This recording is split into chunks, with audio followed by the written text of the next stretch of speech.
Perhaps we need some outside universal threat to make us recognize this common bound. I occasionally think how quickly our differences worldwide would vanish if we were facing an alien threat from outside this world.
Yeah. Hey, there we go. Yeah.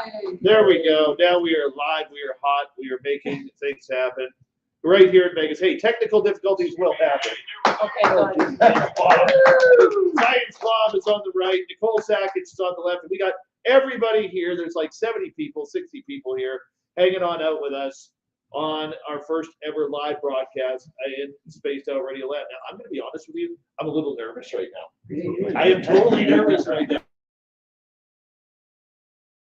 I don't know why I'm show. This is the first time we've done this, and we'll see how it goes.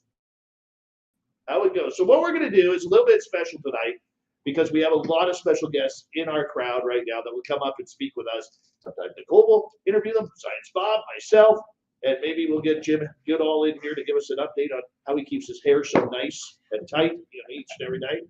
But nonetheless, I want to say thank you to everybody who has supported this on the Mighty SOR. We've been going for 7 years, and even pre-COVID, I really wanted to do a spaced out radio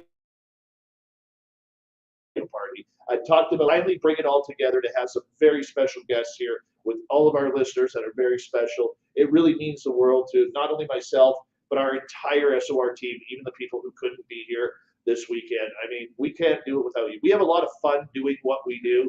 We're all real, passionate about making this a real homegrown show. And I know you guys all know this, but the idea that everybody has come together and said, hell yeah, let's meet in Vegas. Let's just hang on out and do our thing. I promise you, we are going to do it next year. Again, May 12th through 14th. Nicole's going to help me set it all up. And we're actually going to improve on everything. Where we're going to have a one-day conference. We're going to bring in some very special guests to bring everything together. It's not going to be a heavy-duty thing, but we're going to bring in some very special people. And who knows? We'll see how much we can grow it as time goes on, because we want this to be the event for all of you, And that's what SOR has been since the beginning.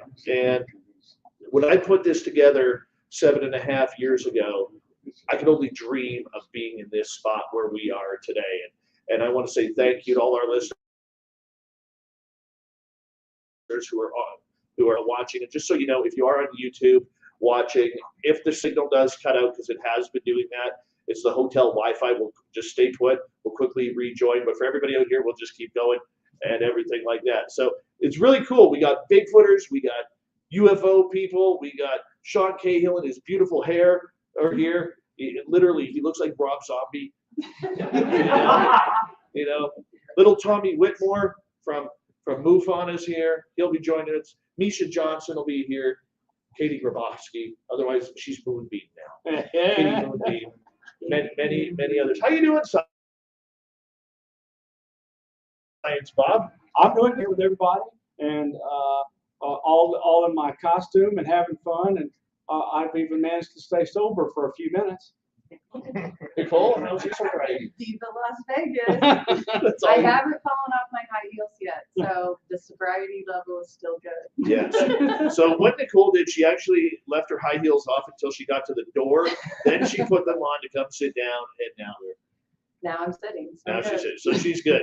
She's good. So today we're going to get a lot of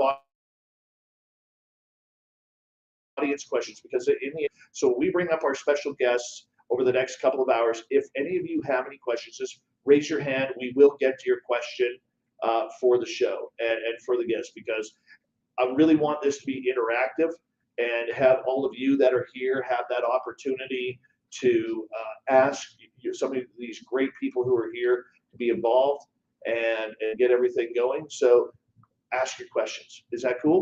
We can do all that? Yeah. All right. I want to say a big special thank you to Ben and Joe from UFO Garage. Oh yeah. Oh yeah.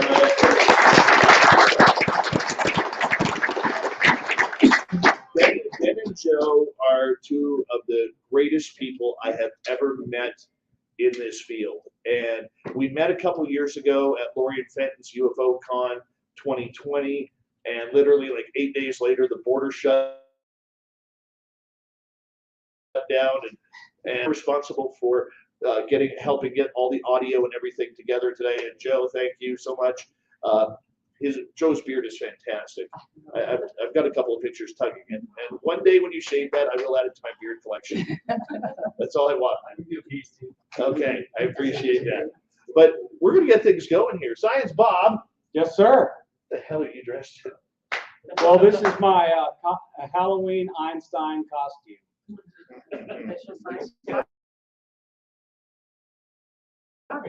So it's my sign. You know the funny part about it is, but before you had this costume, Dirty Fylth. Where is Fylth? He hasn't re-arrived yet. He hasn't re-arrived yet. Okay, Dirty Fylth is here, and he's like a guarded gnome. He pops up, then he pops out every so often. So what's happening with Fylth is he's actually drew a cartoon of Science Bob in this outfit. And I don't know if he found a picture on your Facebook. Oh yeah, of course he did. Is that? No, but he has sent me 10 pieces of art, and he's just fantastically talented. They're like a little, each of them is like a little graphic novel, and four to six panes, or a portrait. And he's a brilliant artist, and I'm really, really happy Fylth is enjoying the show and doing this stuff. And I'm honored to have his art. It has a really special place in my library. And one person out of here is going to walk away with a special Dirty Fylth piece specifically for it. So somebody in here is going to win that. I think he's got some other little ones too, like this one right here. Yeah, he's got them literally floating around. He's leaving them at Random places. Random places. Throughout the nugget. Yeah, exactly. Now, Ms. Sackett representing the Grant Cameron. I am. Well, I mean, partially Canadian now, right? So, Yeah. What are you talking about? well, Am I in the club? not yet. Okay. There's only 2 Canadians. That's it. Myself and Phil. But hey, we managed. We crossed the border successfully. Minnesota is like Canada's cousin. True. Minnesota is Canada's cousin. That's where I hail from. So like, You came from Colorado. no, I was born in Thin Lizzy. Thin Lizzy. How are you enjoying it? You know, the Golden Nugget is actually kind of amazing. This place it's a casino labyrinth, but it's been so much fun running into everybody from the audience and just, you know, this little visiting spot, this dinner, you know, passing people on the street, giving them the rock horns. It's like we are space families together finally. Ooh, would you like to explain to everybody why your voice is a little hoarse? Because I stayed up drinking. Yeah. Welcome to Vegas, baby. Nicole is not a lightweight. Sultry Vegas voice, right? The first person I want to bring up here is our big man Grant here, because everybody has to see Grant. Not only his lovely mustache, but he's walking around in the Superman outfit. The alien has come on up here, Grant. Our favorite alien is here.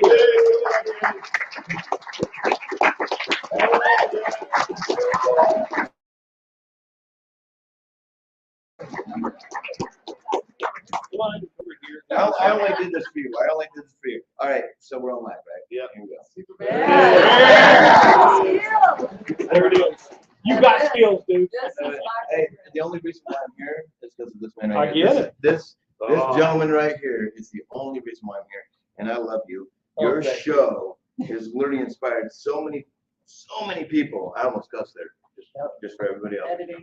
Yeah, we don't want to do that. It's my dog. But anyways, yeah, you inspired me, man, and I just wanted to be here to see you, and I love your work. I love what you do. Thank you Thank so you, much buddy. for allowing me to be Appreciate here. Thank you. We gotta get a close up on this lip. Oh, Yeah, you gotta see that Look mustache. at him right here.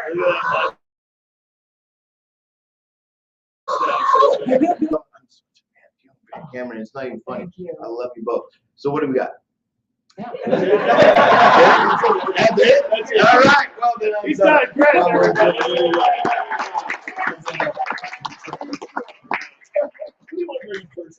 Oh, I want to talk to Jim. Jim Goodall, everyone. Come on up. Come on up, Jim.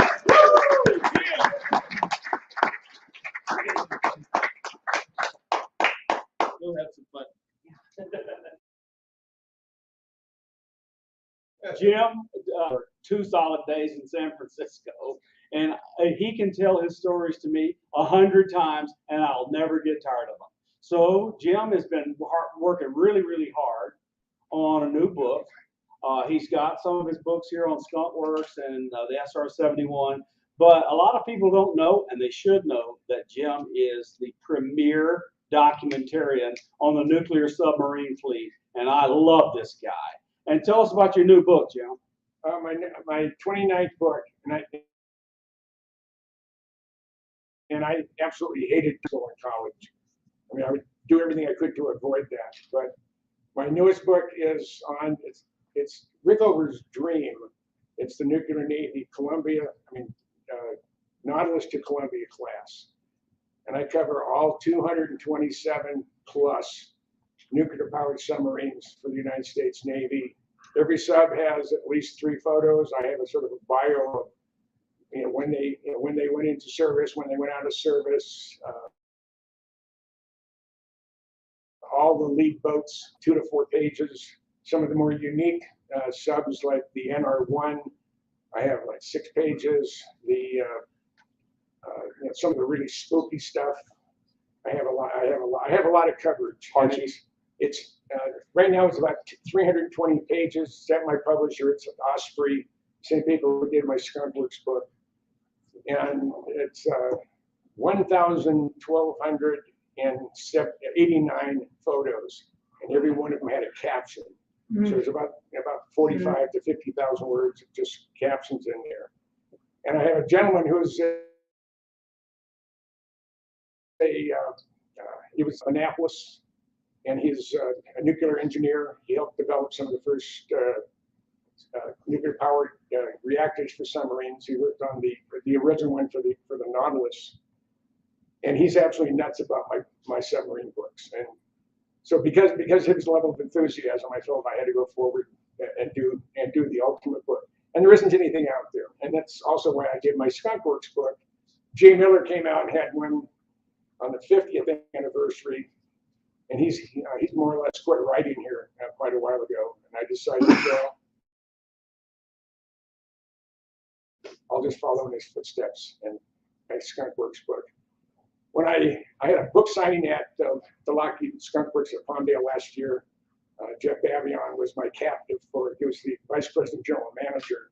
He was my captive for 2.5 hours, which is just amazing. I had that much time with him. And he said his 2 favorite books in his man cave, and no one can touch them, are my Blackbird book and my Skunk Works book. Woo! But one of the fun things I had, real fun things I had, we were heading over to the U2 operation, and it was just him and I in the back of the limousine. I looked him straight in the eye and I said, all right, Jeff, how much alien technology is used in any? He said, none that I'm aware of. And I have to believe him. If he was a politician, I knew he would be full of crap. But he wasn't. I mean, he's not. You look someone straight in the eye when they're telling you something. I mean, if they're looking away when they're talking to you, oh, I got him by the shorties.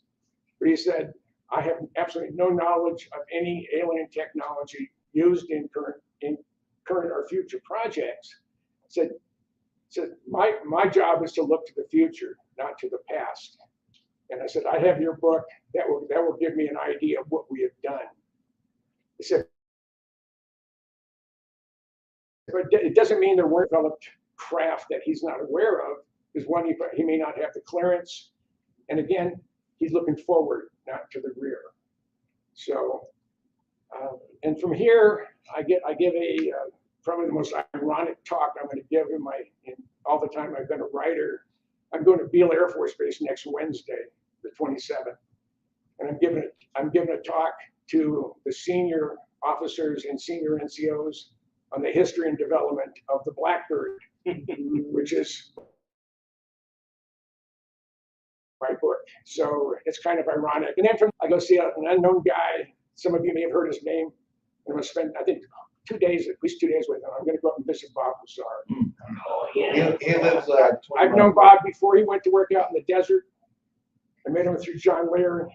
John's memorial service is tomorrow. He died on the 29th. He could have waited. He could have been a little bit earlier and done it on the 27th, which was my birthday, but he decided not to. But his memorial service is tomorrow at 2 to 4. But Bob has been my friend since before he went to work out in the desert. And a lot of you have already probably heard my spiel how I met Bob Lazar. And I was with this is November of '89 or '88, excuse me. November of '88. The Air Force announced the existence of 2 stealth platforms: the B-2 stealth bomber and the F-117 stealth fighter. They only had one photo, and it's a terrible photo of the F-117. So I figured I had to, I'm going to try to get a better shot of it. So I was up here with Lear in the first week of January of '89. So it only been about 45 days from the time they announced the existence of the bird. We're just past Scotty's Junction, and an F-117 flies right over us. I mean, I about crashed the car.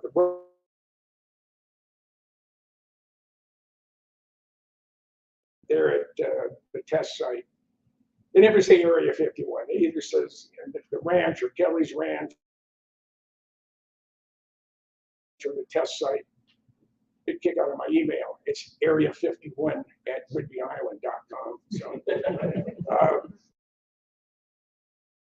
So John and I, we 117 for us. We're just north of Scotty's Junction. I almost crashed the car. We grab a quick bite in Tonopah. We head off to Tonopah Test Range, about 14 miles, and then south 18 miles to the gate. I can't get in the gate, but we're along the fence line, the northern fence line. You look right down on all of it, and I'm hoping some activity. And there's a lot of stuff going around there. We look to the north, and it's a real long final. I see a black fuzzy dot with a tiny little white light underneath it, and then a whitish dot with another white light. So I figured that's a 117 and a chase plane. And this is before digital cameras. some of you aren't old enough to know that we used film at one time. I generally shot with Kodachrome, either Kodachrome 25 or Kodachrome 64, but you have to send it to Lima, Ohio. It takes a week to 10 days to get it back, and I was kind of pressed for time. I wanted to get it out instantly. So back then they also had things called photo mats where you can drop your film off and come back the next day to pick it up. And usually if you don't have white hair or gray in hair, you have no idea. Some shaking heads over there. So I see this thing coming in. I have my camera out.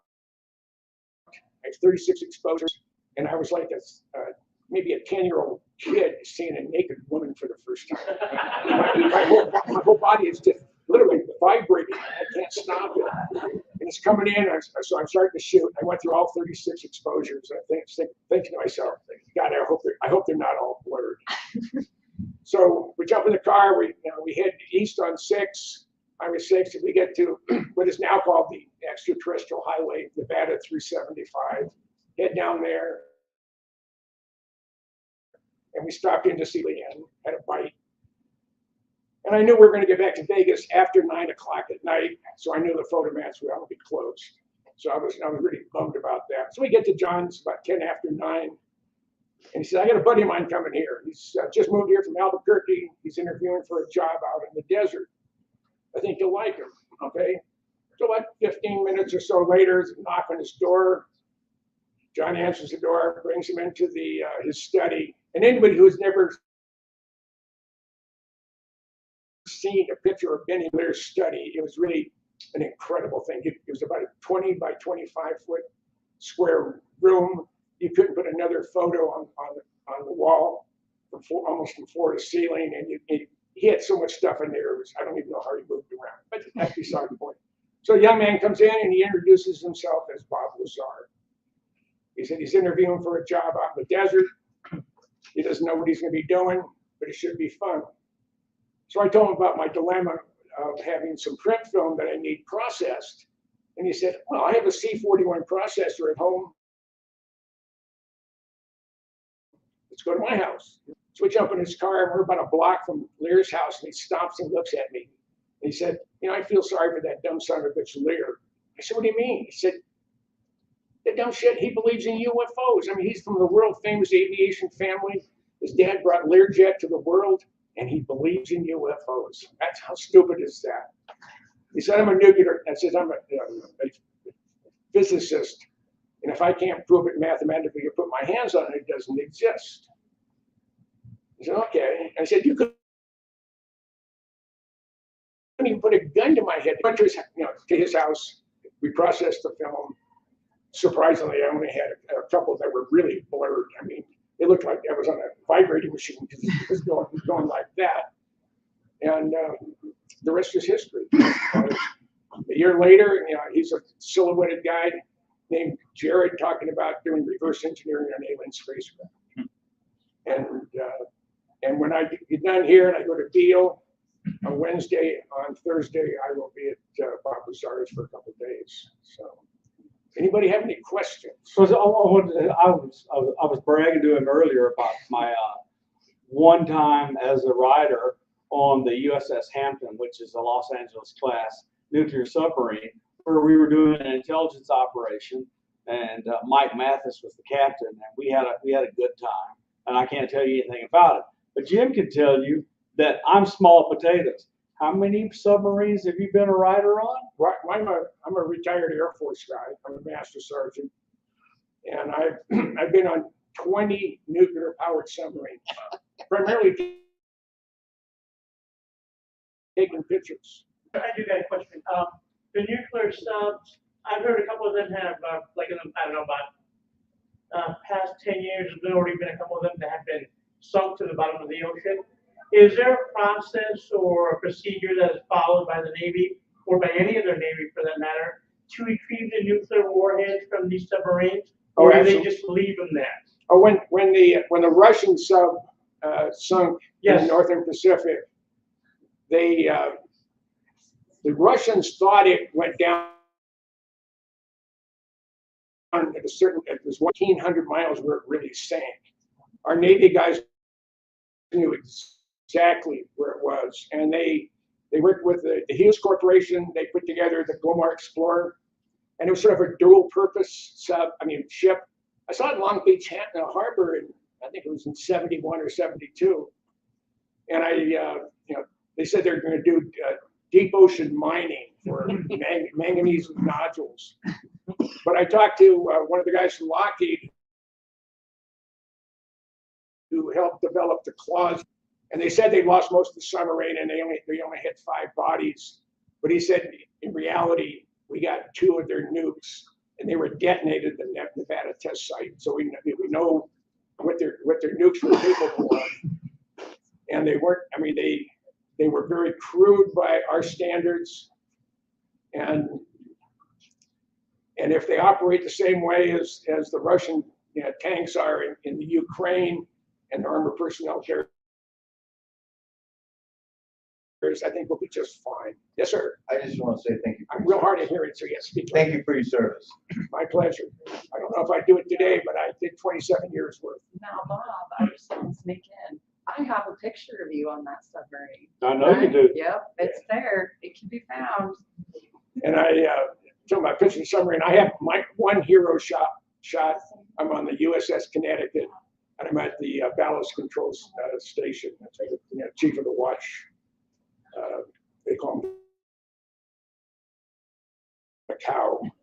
That's where everything in the submarine is identified there. Every single opening is there. And you want all your lights to be green before you decide to dive. And just recently, the Columbia hit a seamound at about 25, 30 knots. And that wasn't good. But they made it back, and it's now at Bremerton, and they're going through trying to figure out when they need a new bow sonar dome. I don't think they have very many in spare since there's only 3 Seawolf Class 7. Thank Jim for coming up. And please, everybody give Jim a great big hand.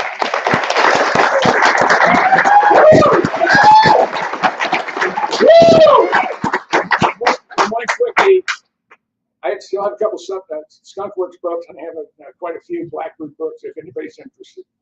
So thank you and enjoy. Thank you so much. Thank you. All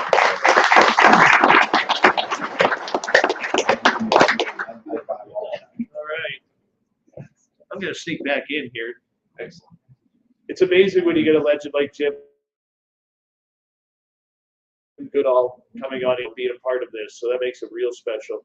Tell them to join the party. Well, Just had 2 sneak in the back. we've had Melinda Leslie and Lori and Fenton join us here, along with Carter Bouchard.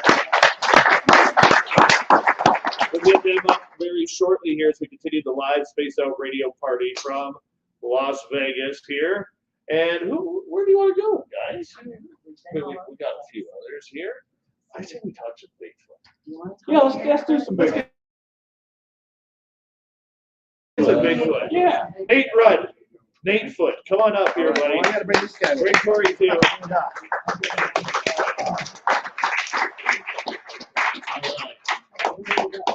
Hey, everybody.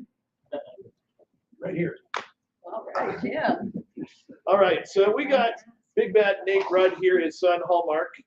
Now Corey usually has to, get permission from his better half in order to leave the Hallmark channel on the television to go out in the forest looking for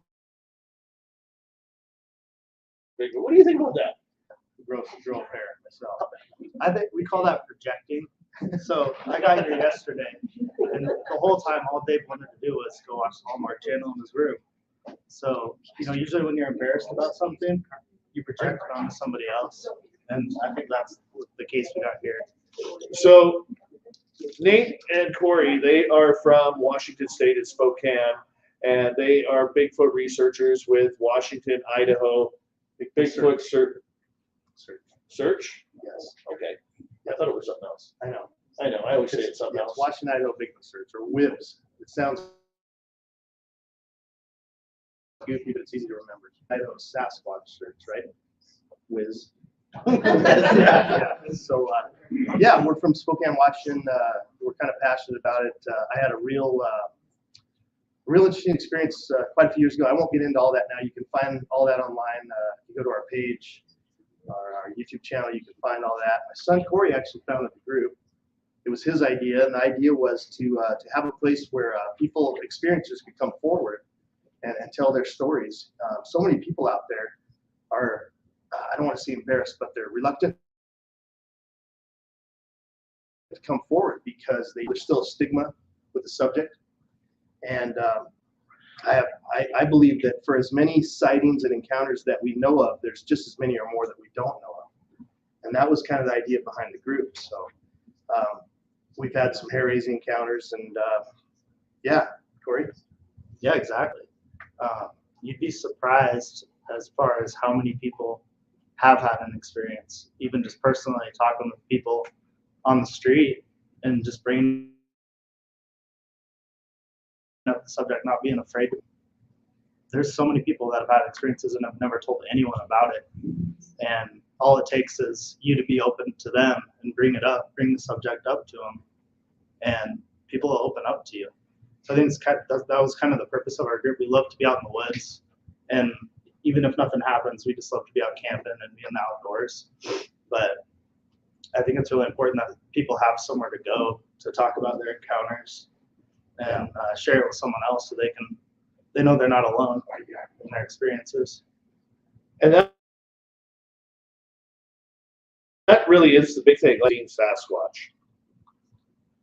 So about 6 people who are here who've had encounter with Sasquatch. And like when you have an encounter like that, it is mystifying. It really is. I mean, even if you don't have an encounter, like you're driving through the forest or you're walking on a forest trail, whether you're hiking or whatever it may be, and the next thing you know, you come across a 16, 18-inch footprint that you know has been made by a human. And here's the weird part about it. This is one of the mysteries that has made me real curious about Sasquatch. 95% of the single prints are always right-footed. It is very difficult for any researcher, from what I've learned over the years, Nate, to actually find a left-footed print. It always seems to be a right foot. Yeah, that's weird. And yeah, I found an incredible print, and you can find that on our page too. But and it was just 1 foot and nothing else. And that's real common too. And I can't explain it. I don't know why. But a lot of people will find one print.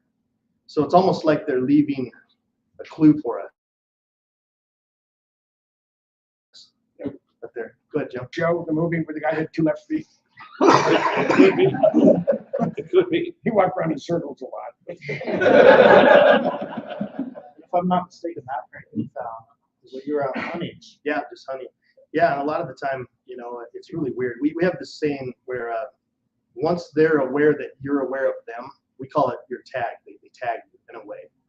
And you tend to have more, once they're aware that you're aware, you tend to have more experiences. And it's been a weird, you know, once you have an experience, once you see one, you have an encounter, it changes your life. It's like Dave said, it's life changing. And it's not just Sasquatch. You question everything because our government's been lying to us. They're covering it up. Imagine that.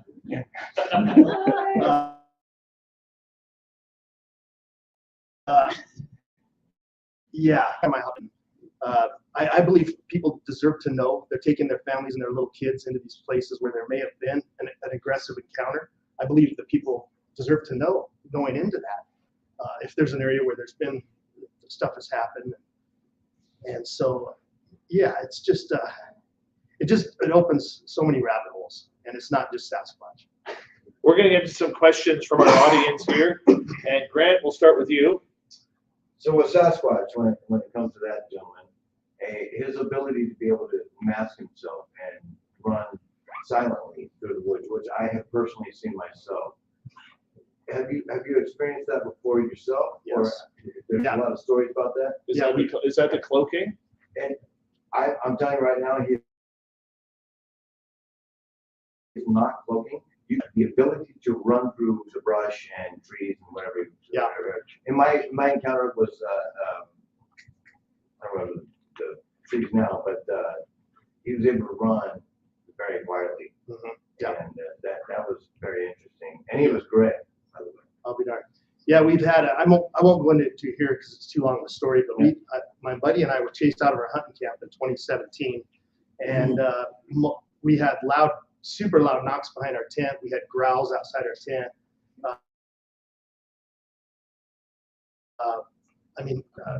What knocks in the woods at 2, 3 a.m. in the middle of nowhere? And multiple times we ran out of our tent with our weapons, circling the tent, trying to find out what was going on. And we never saw anything, never heard anything. But it was really intense. And it was about 5 nights of that. And they messed with our cameras. Just very strange stuff. Hard to explain. So, Jim. I've been told that they have a very intense fragrance. Well, no, I take that back. I think we smelled it once, but I haven't experienced that a lot, but I've also heard that from many witnesses and people that have had encounters, yes. Have you ever heard of anyone putting a Bigfoot or a Sasquatch down or injuring one? Have you ever heard of anything like that? Yeah, there's lots of stories like that. Most of the time they get covered up. Yeah. Oh, really? Oh, yeah, they get... So do you believe Bigfoot or Sasquatch can actually be hurt? Be hurt? Oh, yes. If they have lungs, they can be killed. If they have lungs. Yeah. Well, people have heard they have to have lungs because they scream so loud it rattles your bones. Okay. Let's get to Lorian in the back over there. Yeah. Question. Kiwani, you guys know him? Kiwani Lapsaritis? Yes. You guys know him at all? I haven't heard. Okay. His theory is that if you bring a gun to a Sasquatch fight, you're going to get nothing but a fight. So I'm just wondering, if you did bring a gun, would you treat it differently? Would you treat it more as a spiritual kind of event? So I totally understand what you're saying, and we don't bring guns for Sasquatch. We're a no-kill outfit. The only way we'd shoot at one is if we thought it was trying to kill us. Oh, of course. Yeah. But what I mean is, if you thought about I know you're taking it for coyote and bear and that kind of stuff. Sure. But if you thought about not taking it at all and see what happens. Well, I know because where we go, there's grizzly. Oh, Yeah. And but I totally understand what you're saying, and I respect that. 100%. Well, it's just an interesting theory, Yeah. Thank you. I honestly don't feel safe without one where we go. Yeah. There's just too many predators. Misha. They could be interdimensional or extraterrestrial. Yeah, both. I mean, we have an open mind. I haven't experienced that myself, but with a lot of the encounters, people do see UFOs in conjunctions after or before. They see bright orbs in the trees in conjunction with a sighting or an encounter. So, I believe it's possible. It's such a weird subject. I don't have a lot of answers for you, but I believe we'll gain the most knowledge from the people that are experiencing these things. Good salt Forest Service, you have every walk of life, doctors, lawyers. Everyone's experienced this. Thousands of sightings. Cool. Will you demonstrate a call for us? The lip blade here might be. No, Okay, I'll do it. mine's not that good though. You guys are gonna be disappointed because Nate's got to go. Yeah. Okay.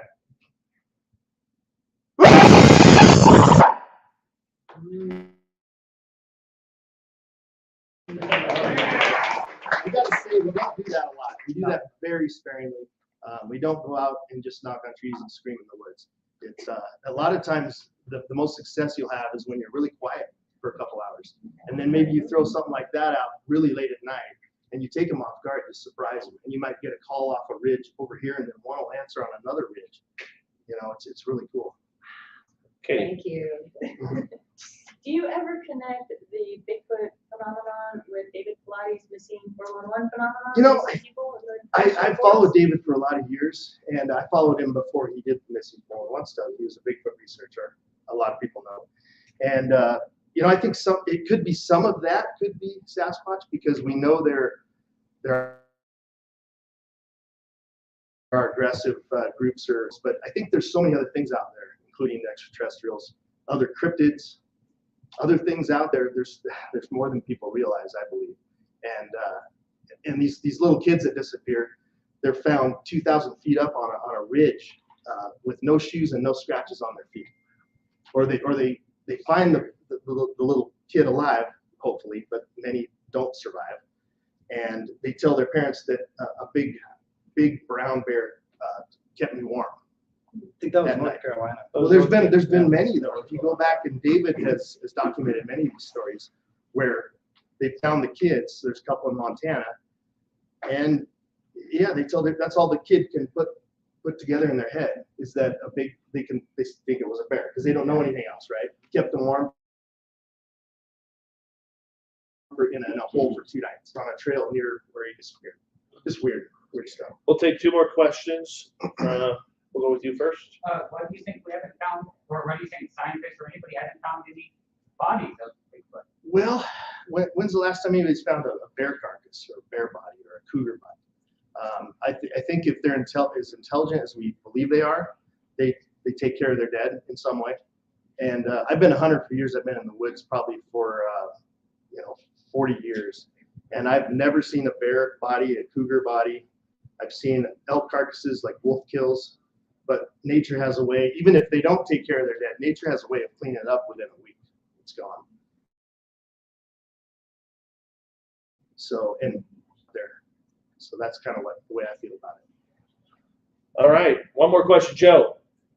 I had heard that in certain areas, the Army Corps of Engineers have actually started putting them in their pamphlets on things to watch out for in these heavily wooded areas. Can you confirm that? Is that a real thing? I don't know. There's some photos of flyers floating around. I think they've been debunked. But I do believe in Washington State, they are protected. There is a fine for shooting one. It's on the books in Washington State. Like so $1,000 fine. yeah. So that is, I know that's real. Okay. And Oklahoma has a hunting season on them. Yeah. That's awesome, though. Well, it brings attention to itself. One more quick question from Melinda Leslie in the back there. Your hair looks incredible, Melinda. Thank you. I'm in Sedona, Arizona, and we have an area called Bradshaw Ranch and another where some of these people have gone with me before too. Jim has and it's like fun, yeah.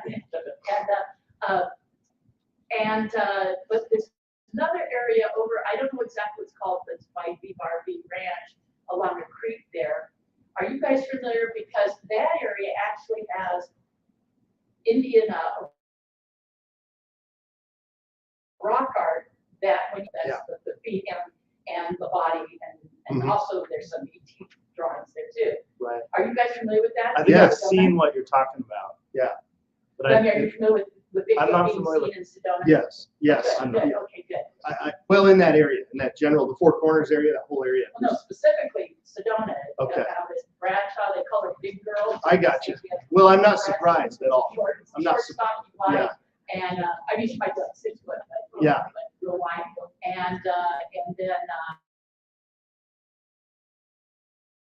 And then, like I said, out your name, but yeah, I think it's very possible. I'll share. They are all over the place. We saw one track that was possible, and in one of the buildings in Bradshaw, when I went to Melinda and Sharon, we saw a shadow person walk past the window.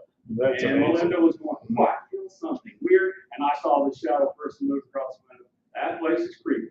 So well, I have some pictures, like someone we know who just bought a new truck, filmmaker Ron James, was parked out there, and they were walking all these, I can show you all the pictures, handprints and stuff all over their new truck. So something was checking out the truck. I'd love to see those. Yeah. So I don't want to take up any more time. Hoodoo Tall should be here a little bit earlier. He has a documentary out. There's a documentary called Hoodoo Tall that's come out about the Bradshaw Ranch. Oh, cool. And they should be here any time to hang on out. So awesome. We could have questions for them. I want to thank Dave for having us, asking us to be here. You know, we just started out as a small little group, kind of got our name out there, and I'll never forget the day Dave and I were chatting way before I ever got on a show, and he said, we were having a conversation, he said, "Hey Nate, by the way, I want you to come on my show." And I was a fan of Dave's for that, kind of put us on the map a little bit, and you know, thank Corey for being there. It's a father-son thing, so yeah, Dave, want to say thanks. Oh, You're no a good problem, friend. buddy. Yeah.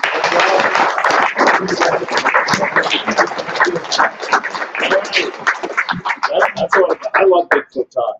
You know, living in British Columbia where I live, where literally, you know, you can go 3 miles away and you're into the forest, and then having anything can happen. It's amazing. It's amazing. Where are you, Science Bob? I'm coming. I kind of feel like I should do my lady squash. You got the best shirt on in the world, Science Bob. No. Yours, man. I was right Later, here. I'll do I was my right call here. later when we're on the camping floor. All right. So for our YouTube audience, just so you know, if by chance the signal does cut out, don't leave. We'll bring the signal back because the internet has been a little funky here a little bit, but I hope you guys are having a good time as we got a jammed house here in Las Vegas for the live SOR fan party. We will be doing it again next year, May 12th through 14th. Is that the dates we just? Sounds good to me. Yeah, all right, let's just do it. What the hell? What the hell? We'll just do it again. But let's see, who else should we bring up here, Science Bob? I don't know. Let's see. Who do you want to talk to? I think I want to talk to Tom. Tom Whitmore. Tom, little Tom.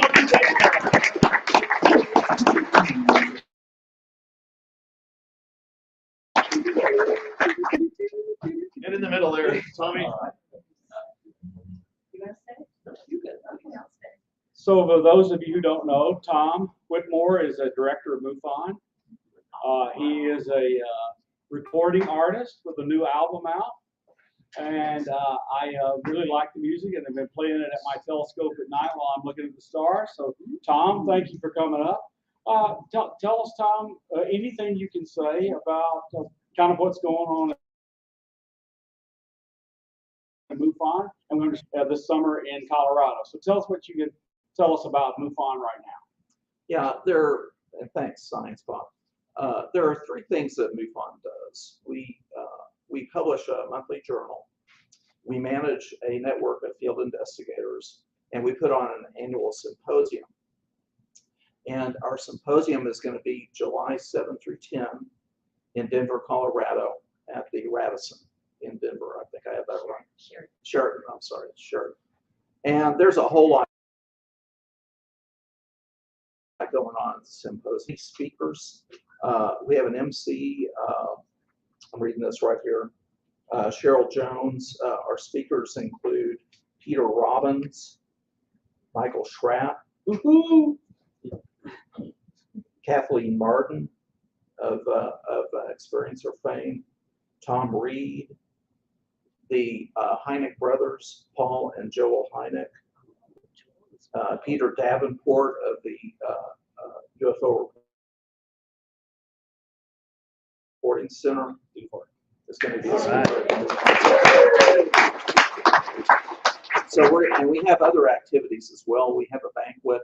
We have special training, field investigator training. We have ERT experiencer sharing workshops. Trip to the Air Force Academy. Yeah, there's going to be a trip to the Air Force Academy. That's extra. But if you're interested in seeing the Air Force Academy or hearing our speakers, please come to our symposium in July. It's always a lot of fun. We really enjoy it. It's a way to network. It's a way to meet these prominent people in the field. You can meet them firsthand, have breakfast with them, talk. Just a whole lot of fun. Well, that's great. Any questions for Tom about MUFON? Mennonite Dave. My question is just that MUFON's been around for a while. What do you think that you guys do to move the ball along on this subject? Okay. In the 60s, the United States Air Force got out of the public UFO business. And even though I think that they probably kept investigating UFOs in the context of anything that affected their operations, publicly they had gotten out of it. So several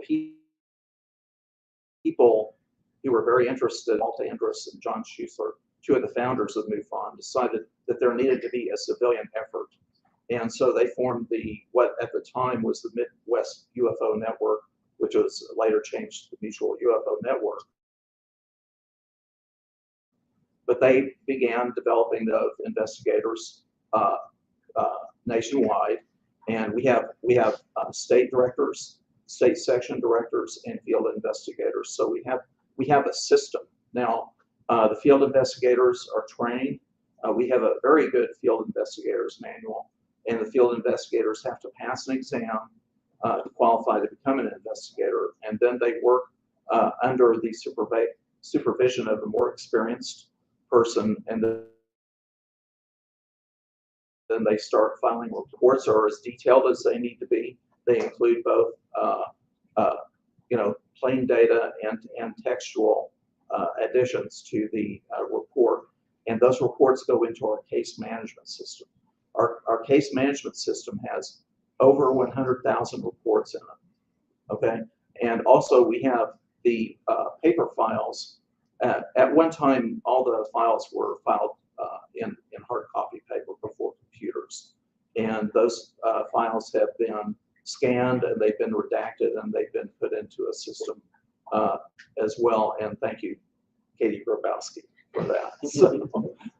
And so we have lots and lots and lots of data. I think our challenge to really move the ball properly.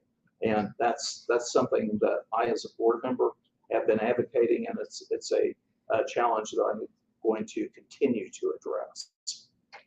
Any other questions for Tom? If you don't mind, I'd like to bring Katie up. I want to ask her some questions. Yeah, Katie, you slide next to Tom and tell us all about how wonderful it is to be a field investigator. So Katie is the state director for MUFON for Colorado and has been a field investigator. And tell us how that works. Well, being a state director is a lot of fun. There's a lot of great just groups, state to state. There's a lot of states that still need state directors. We have some states to fill, but move on, and that it becomes a second family. Field investigations, yes, a lot of it's tedious and you're working on the computer, but every now and again you get those really good cases. I've been working a Roswell body, Brigadier General Arthur Exxon, rumored to have one of the bodies stored in a mortuary outfit in Denver. I've been working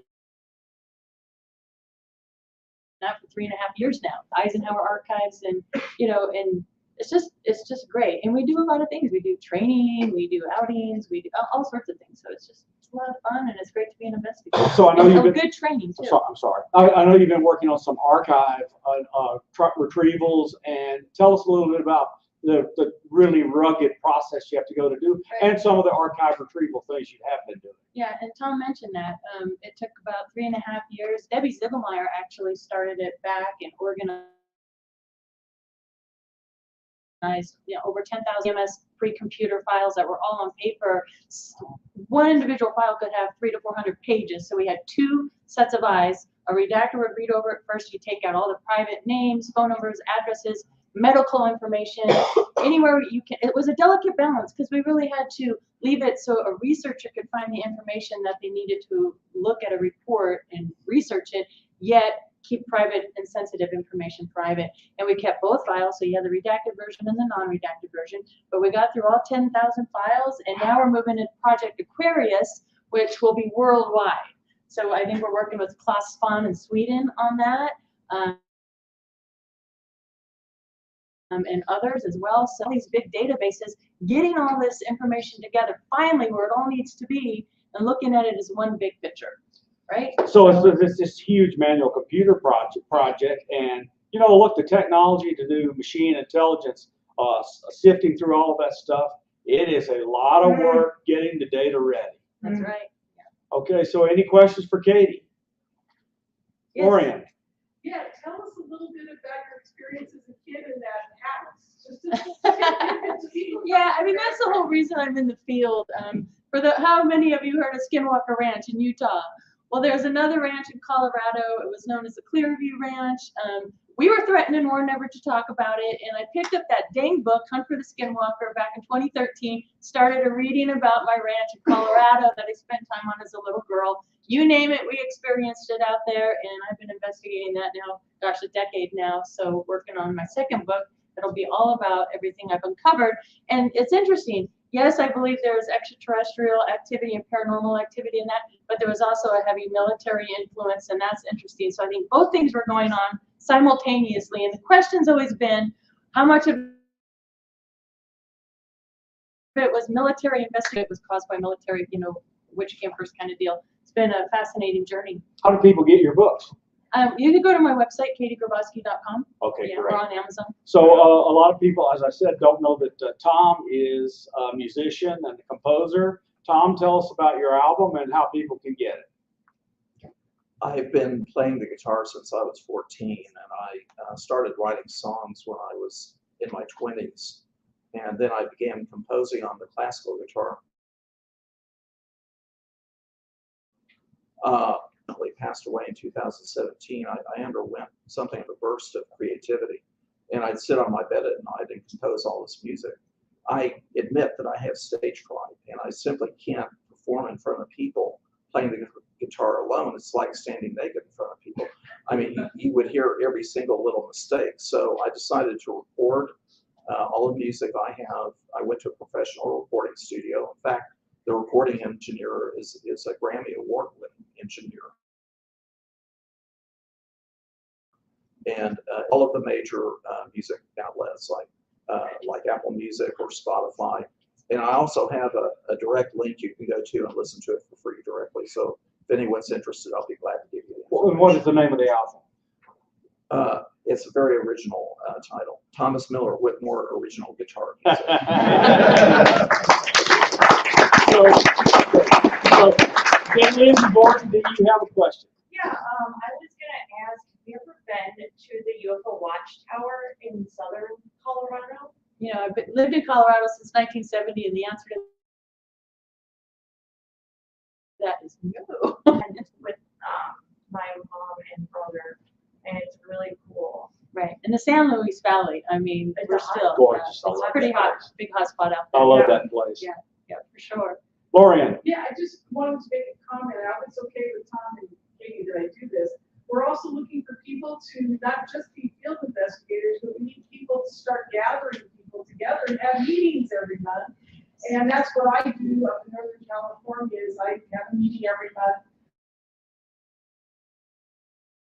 Since COVID, it's been, I think we're gonna be able to get back into the community center pretty soon.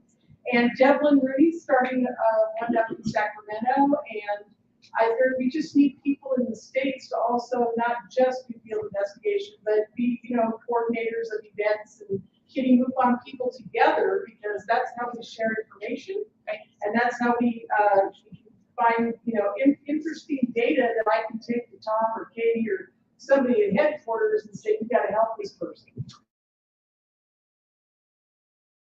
I'm in Petaluma for my meeting, and people come from San Jose, San Francisco, all over the North Bay to get to my meeting. And I'm trying to get it further south, but I can't find any place for free. If you think of it, you can let me know. That's great.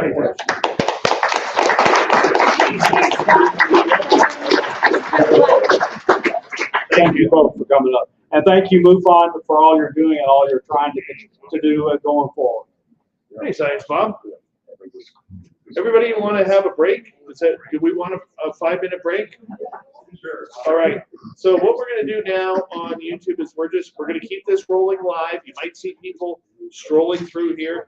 We're just going to take a 5-minute break. When we come back, we got a lot of people to talk to yet. We got Michael Schratt. We're going to see if Sean Cahill, Carter Bouchard, and Lauren Fenn, Melinda Leslie. We're taking a little bit of a break here, guys. So just hang on out. We're going to keep this stream running. And whoever wants to come up and talk, we'll be back.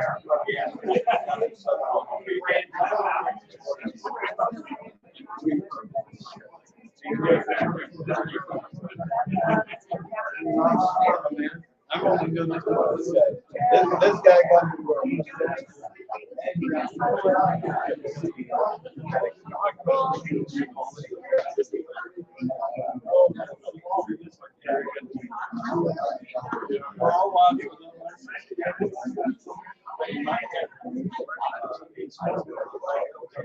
So fun. I don't know how to do this song. I think we need to figure out how to do it.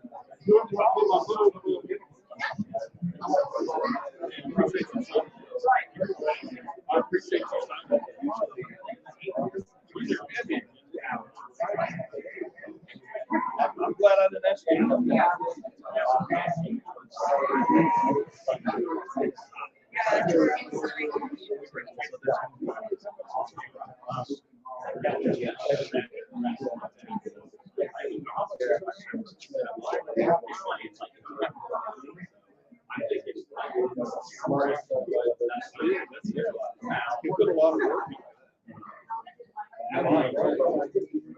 Yeah.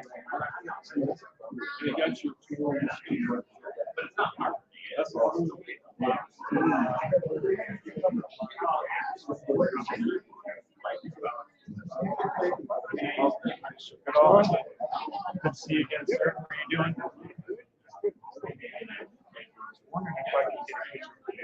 Absolutely. Excuse me, sir.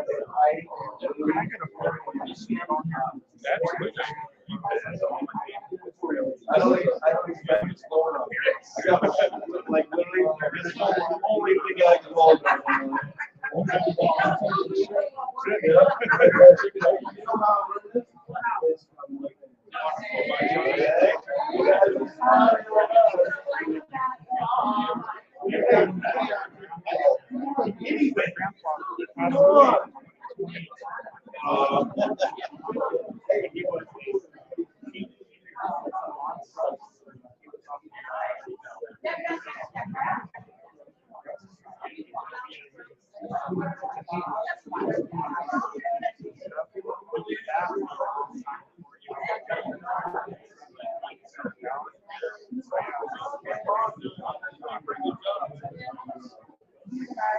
My brother in the back there, that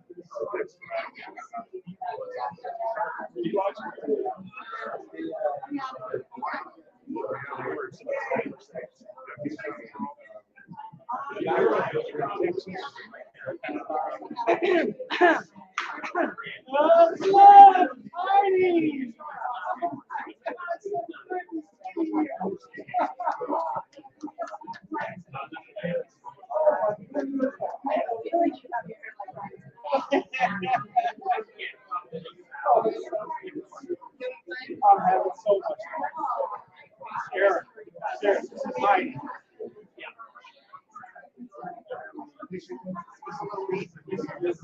Hi, nice to meet you. I'm Heidi. Oh, I show you sweet, you know, some all the things.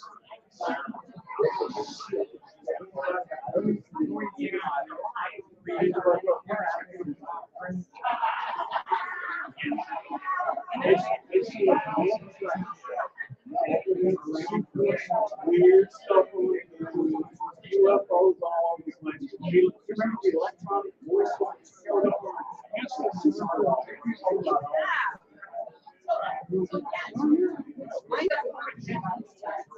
really? No. Oh,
yeah.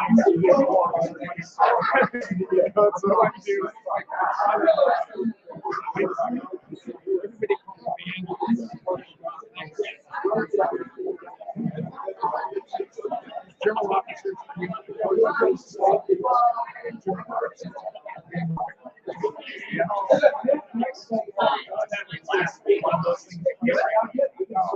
I was raised in the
There's a lot of stuff.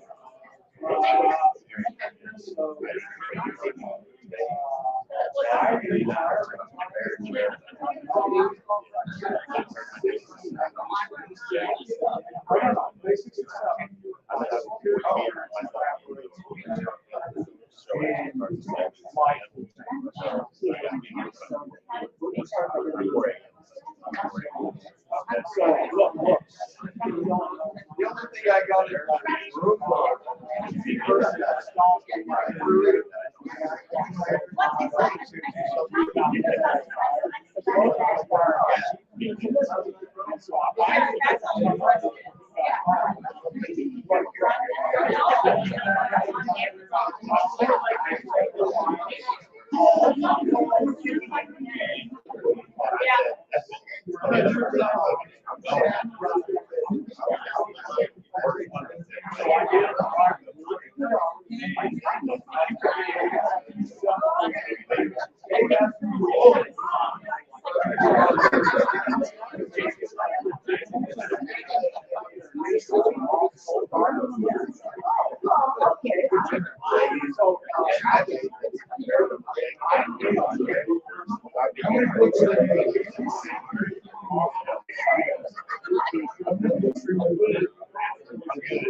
Why do I have to come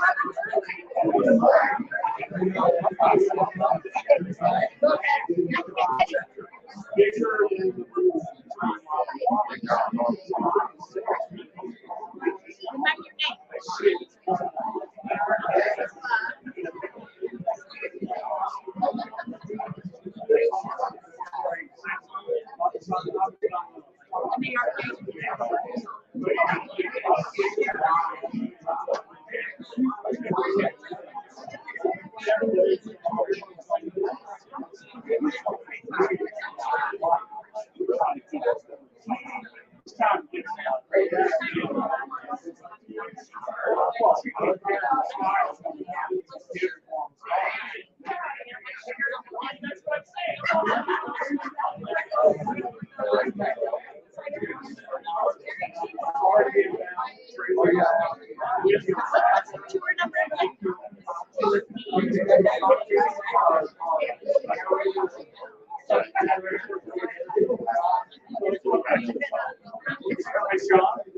gonna get called up, bro.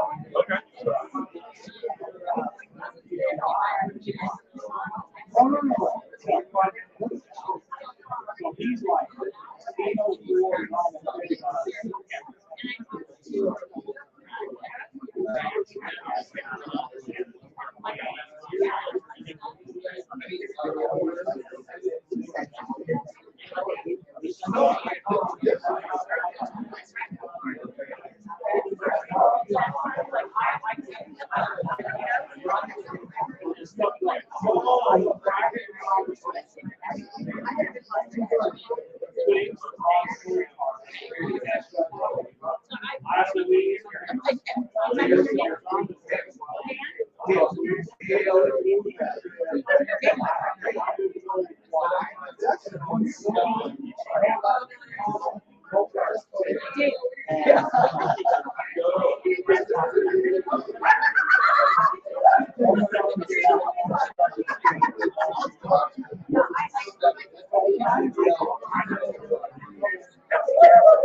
Those books. Is it SKI? Yes. Yeah. Well, I'm here tonight. You must pick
It's right here.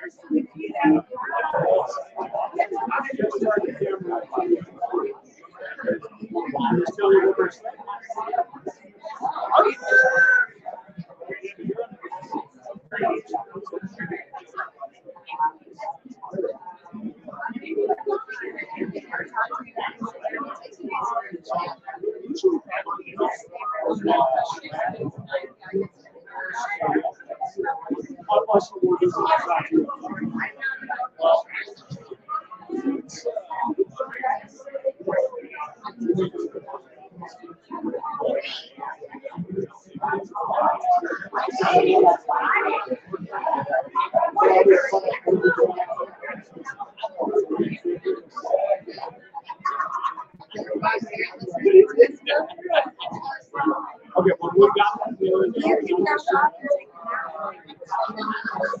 I'm good. Hey, I'm down for 2 days.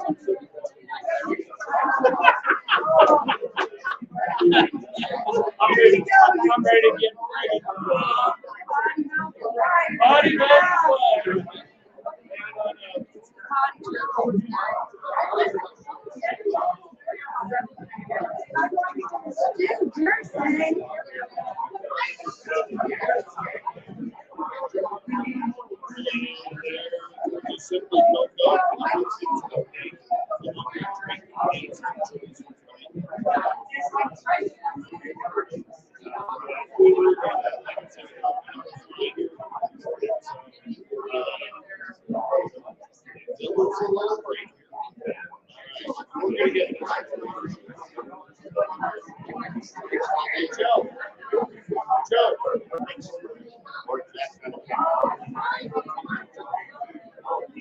Joe.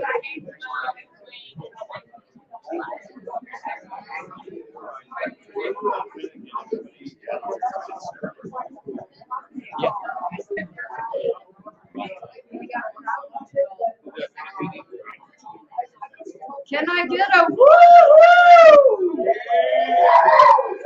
If everybody will sit down, we will get started. Please put all your hands and legs and arms back inside the blue tray.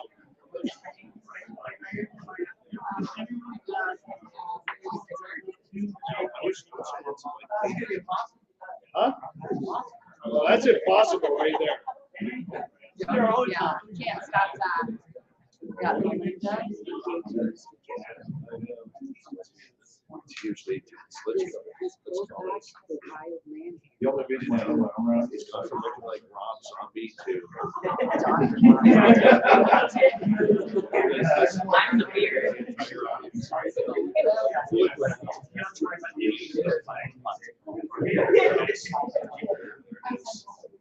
Welcome back to Space Out Radio's live show in Las Vegas. My name is Dave Scott, one of only 2 token Canadians here for this event. And one is lost. We don't know where he is, but we have a great crowd here as we have literally about 60-some people here hanging on out with us. And Science Bob right here, Nicole Sasquatch right here, hanging on out. We've got a bunch of cool guests coming up next. And Michael Schratt, who I think, and he's going to throw a pin at me when I say this, I know this. To me, Michael Schratt is an absolute hero and mentor of mine. He is one of the greatest researchers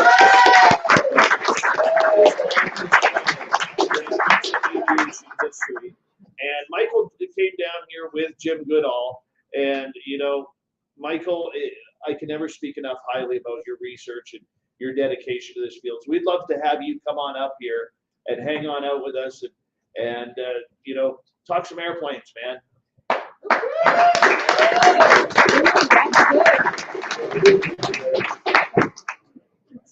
How you doing, buddy? It's so good to see you again. All right, Michael, I want to ask you first and foremost, what's it like having a mentor like Jim Goodall, who's really, you know, you guys have such a bond and your research is just so perfect. What's it like learning from him? Well, I consider Jim Goodall my father figure. I love him all the way. He's a very unique person. We share the same passion, and so we kind of have the same background, and we move forward. So I just really appreciate Jim. Yeah, Jim's amazing. Now, for you getting into this, you were an aviation historian, and I think you're one of the best that I know of that is out there. And I think a lot of people here would agree. And Jim has said it to me numerous times about how your research is just absolute perfection with what you're doing. For you, is it more of a passion that you're doing this, or is it because You want to help get the message out of what people like us are not seeing. Well, I'm curious just like everybody else. I want to know what's going on. I want to know about the crash retrievals, the bodies, the debris, the different craft that have been brought back to Wright-Patterson Air Force. I want to see the physical evidence because that's how this field is going to move forward. Physical evidence. Okay, so a lot of people don't know, but a lot of people don't know that you have done detailed analysis on some of the stories, built pictorial, graphical representations of these craft and other things. Pick your favorite one and tell our audience about it. Well, how much time do we have? As much as you need. Let's go. So the basic goal here is to preserve an important part of our national history through the use of illustration. So going around interviewing test pilots, engineers, air traffic controllers, going into the Ufos archive where they have 60,000 cases and actually getting boots on the ground research, pulling out the files where the manila files were just so packed together, you couldn't put a razor blade in between the cracks. That's how documented these cases were. And so then I would commission artwork and just make the cases come alive. Now, so I brought a few world exclusives here with us. Ooh, and, we got a now, all of these are referenced, they're documented, they have paperwork to document them. I'm not going to just present something that doesn't have anything to back it up. So that's what we expect. Yeah, from that's you. what we want. That's what we want. So why don't we go ahead and start here? I'm excited. So am I. I'm a little nervous here, so I'm loving it. Get some things going on here. Okay, so I'm going to start over here, and this is, we could probably start over here. This is 1952. See if everybody can see this here. Daughter and father were driving down the road. This is East Germany, 1952, and their motorcycle conked out, flat tire. So they both got up. They're walking down the road. Their daughter looks to the right, and she sees what she called a quote-unquote warming pan. That's what she described it, a warming pan. There were two small-statured people right next to it like they were picking grass. And the next thing that happened is when these two beings noticed that the daughter was watching them, they crawled up on the outer rim of the craft itself, and then they popped up on this conning tower. The conning tower retracted into the middle part of the craft itself, and then pushed down through the middle part, raising the saucer part off the ground. And then you can see there's two rings of holes around the outer circumference of the disc. Fire started coming out of this thing. It lifted off the ground and then flew away. And so this is the first illustration here. Well-documented case. And we'll move on to the next case. This was done by Linda Zimmerman. Now, I want to make the point that Lori and Fenton just made a few minutes ago, is we need more women researchers in this field. We absolutely do. We absolutely do. So Linda Zimmerman gets credit for interviewing the actual eyewitness on this case. It is a reference librarian by the name of Maureen Davis. Folks, if we can't trust a reference librarian, who can you trust, right? Who can you trust? So it's 1984, it's Hudson Valley, New York, and she's waiting at the bus stop for her husband. And we always hear in ufology this talk about this craft was the size of a football field. In this case, it was the size of a football stadium, 800 feet across, 75-degree swept wing triangle configuration. So she's in her car looking up as this gigantic 800-foot wide triangular shaped craft hovers over her car at low altitude. And then she notices that there's an iris that opens up inside the bottom of the craft, and this little orb pops out and goes up inside the iris. And before it closed, she looked up and she could see the interstructure of the craft itself. She said it looked like terraced apartment complexes with these lights on the back of it from a reference librarian. No reason to lie. You know, it's really all about how much do we trust our fellow human being when they tell us a story. Are they lying to us? Are they telling us the truth? When it comes to a reference librarian, I think we can bank on it. I think we can bank on it. All right, let's move on to the next one here. All right, this is Arlington, Virginia, 1967. A 7-year-old boy was involved in some mischief. Okay, so he had an axe and he was chopping wood. He hears this commotion behind him. He turns around And this 13-foot diameter dish-shaped craft that looked like a large hubcap comes breaking through the branches. And then about 7 feet off the ground, it flips up inverted so that the landing gear is now pointing up toward the sky. Just before it lands, it flips up 180 degrees and lands within 10 feet of where this boy is chopping the wood. Next thing he noticed is that these, I'm going to call it like it is, in the reference file, bug-eyed pop-out lights, one was red, one was green, and it shocked him, caused him to fall down to the ground, and then he eventually gained consciousness. He was running back to the house where his aunt came out of the house, so we have 2 independent confirming witnesses that saw this thing, and then this thing flew away. So really good documented case from 1967. And we'll move on to the next case here. 1952, DC-3, pilot and co-pilot. They're flying over Oregon. They're at 2,000 feet, well-documented case. And if there's any skeptics, anybody who might have a family member or a loved one who's like sitting on the fence, spend about 5 minutes going to NICAP.org, and the flap of 52 was even larger than the flap of 1947. There are literally hundreds and hundreds of these UFO case files by pilots, engineers, air traffic controllers in 1952. There are hundreds of them. This is one case here. It was a nighttime sighting. So this is looking outside the cockpit. This is the captain's seat where he's looking outside the cockpit window. He sees a 90-foot diameter dish-shaped craft that has 10 illuminated porthole windows shining downward that illuminate the bottom section of the craft. And the newspaper clipping indicates that they thought that this was one of ours. So we have made a breakthrough. We have absolutely made a breakthrough according to the pilot and the co-pilot. So there's that one. Okay, now, a couple of triangle cases to keep in mind. We've got the 1989-1990 Belgium triangle case, and we've got the January 5th Southern Illinois triangle case. And if you look, the eyewitnesses are telling us, all we have to do is listen to what the witnesses are telling us. They are telling us that they are seeing tubes, pipes, and cylinders on the bottom of these craft. Some people call it a Midas muffler plant, is what they're seeing on the bottom of these craft. So I talked to my friend Rudy Gardera, and we knew about the January 5th case because it made newspaper clippings all around the world. Huge triangular-shaped craft, Southern Illinois, not too far from St. Louis. This is Officer Craig Stevens is standing below this gigantic triangular-shaped craft, and what he said it was using, this is his words, not mine, star field camouflage on the bottom of the craft. So what it was doing is it was projecting the images of the constellations above it on the bottom side, allowing it to blend in with its background. Star field camouflage is what they're using. So this is January 5th, 2000. Wow. Yep. Okay, so I'm sure all of you have seen Close Encounters of the Third Kind. I mean, I'm sure everyone has seen it. Now, the way Steven Spielberg originally wanted that film to be produced is, if you watch the movie now, he's got the United Nations team going to this kind of it's a salvage yard, it's kind of a bone yard where they have junk cars, and then they come across the TBM Avengers, the Flight 19 that they discovered.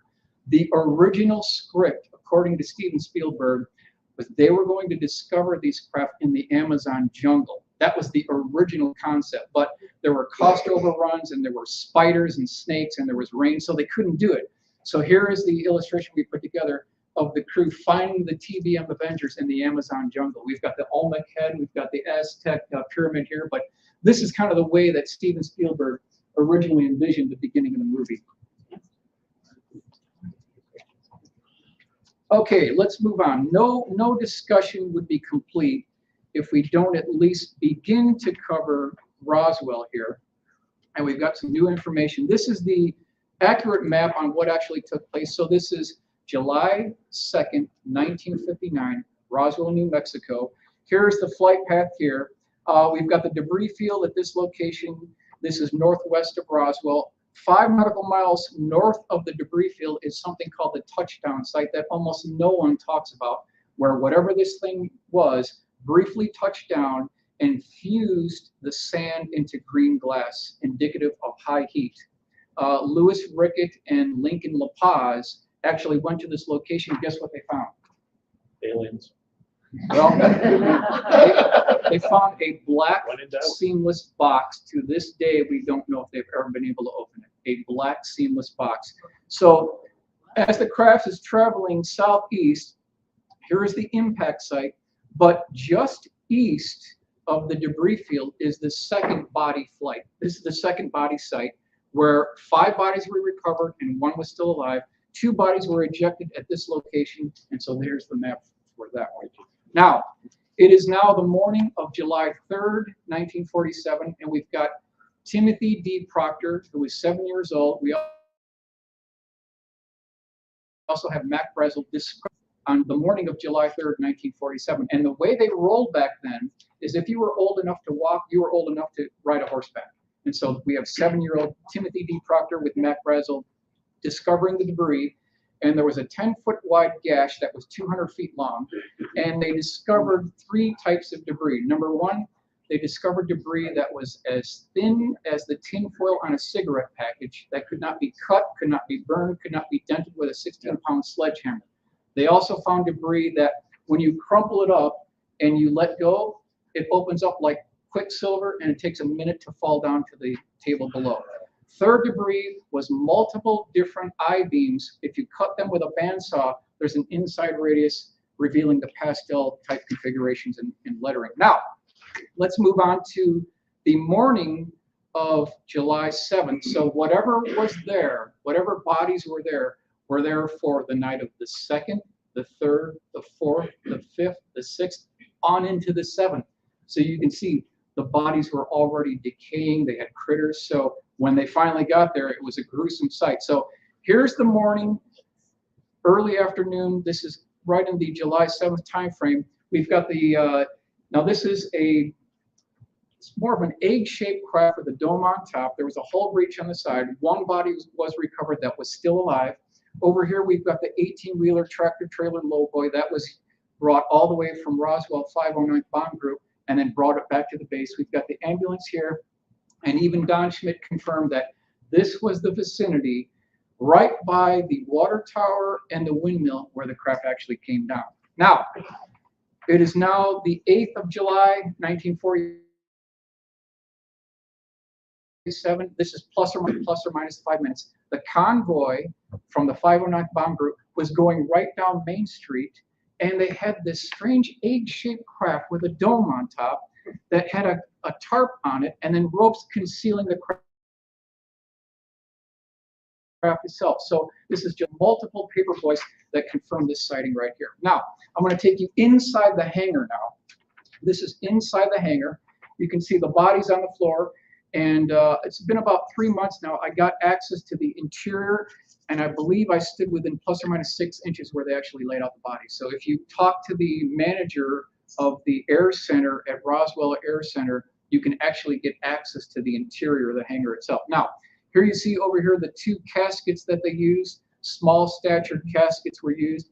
And by this time, there was already 1 body flight that went out. That was flown by Pappy Henderson in a C-54 directly to Wright Field, Dayton, Ohio. The flush B-29 that flew to 8th Air Force, Texas, Fort Wood, Texas. So what happened next?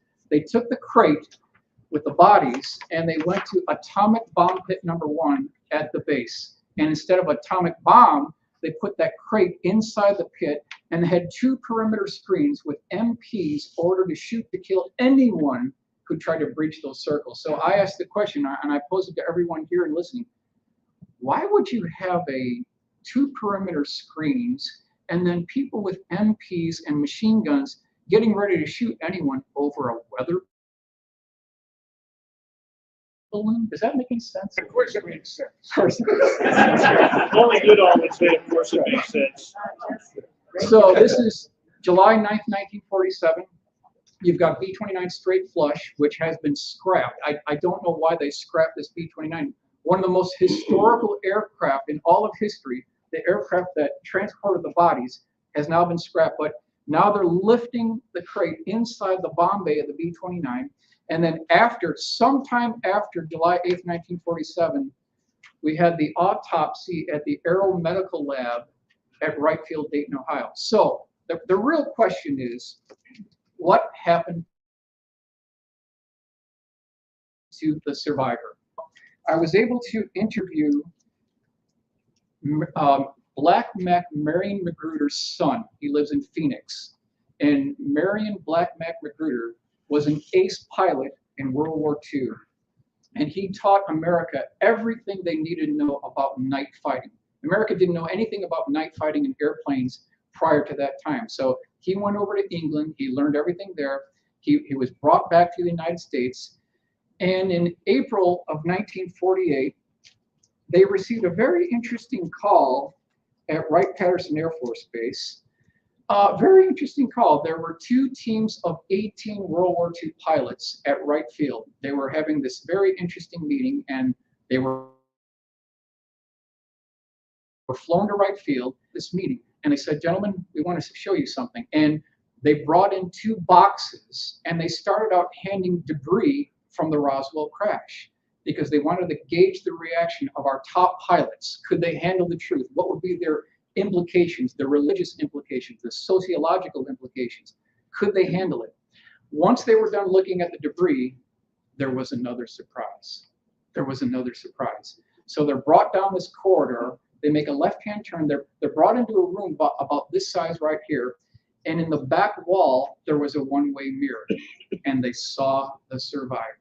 So what I did is I took everything I learned from Black Mac Magruder's son, who took the notes from his father.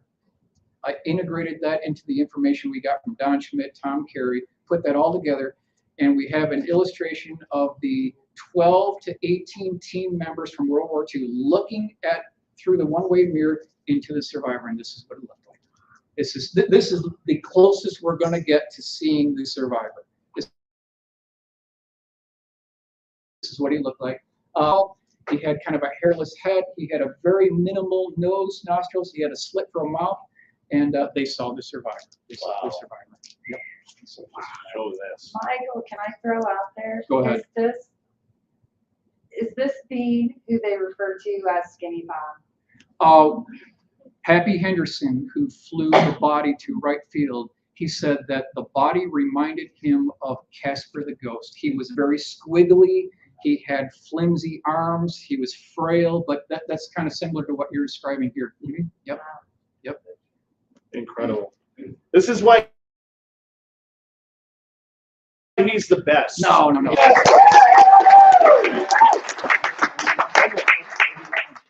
All right, so credit goes to Preston Dennett for this one. This is a very interesting case. I really love this case. So 2012, Monterey Bay, California, they're at Moss Landing Power Plant. If anyone's ever been there, you know that this power plant has these absolutely huge smokestacks. They're like 300 feet tall. So there's this dinner engagement. It's just before dusk, and off to the right, they're seeing this yellow glowing something just below the waves. This thing pops up. It's about a 50-foot long elliptical egg-shaped craft that has kind of diamond cut windows wrapped around the outer circumference. And they noticed that water and kelp was falling off the side of this craft. This whole thing moves over toward the coastline, up to the power plant, then raises up, goes to the very top of this hatch that opens up on the right side of the craft, and this articulated arm pops out that looks like the space shuttle arm, and it has these pincers on it, and it starts snipping on the smoke. I kid you not, this is what it looked like. Bizarre case, you can't make this up, but documented by Preston Dennett. He interviewed the senior witness in this case. Very well documented case. Excellent. We'll give our audience a little view there on YouTube. And I'll tell you, Michael Schratt, I mean, we got schooled here today. It was great. We got schooled here today. It was great, just like always. You know, and when Michael is that he makes sure his details are as close to 100% accurate as possible. And to have him here with us this weekend, like I said, Michael is an idol of mine. We got time for a couple of questions for Michael if anybody has any questions. Amy in the back. Right.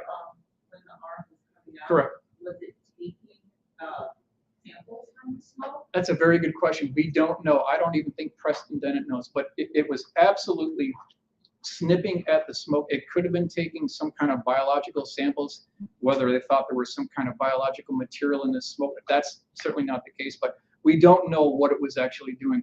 And that's why I love the case, because there were 3 people that saw it. Preston Dennett has it in his book. We've got the names, we've got the dates, we've got the locations. It's documented. Beautiful. Mennonite Dave.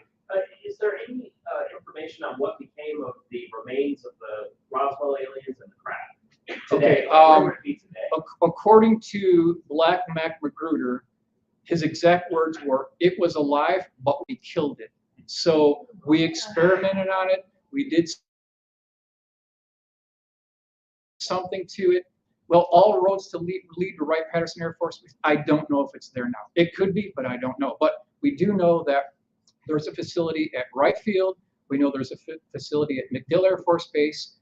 There's another one at Virginia as well, and then one at Eglin Air Force Base. So they do not operate on the principle of single point failure. They spread these assets out so that if something happens, they've got a backup plan. Go ahead, Jim. Jimmy. Please tell everybody about your book, and it'll be available at the MUFON annual symposium. 66 cases. 66 events. He covers it, and I mean, the illustrations are invaluable. And if this is an area of interest, and it probably is to people here, either go online on Amazon and order it at $26. $26. It's color. It is at the. You have one with you? I don't have one with. You should have. But I got the very first copy, and it was autographed to me, and I'm just absolutely delighted to have it.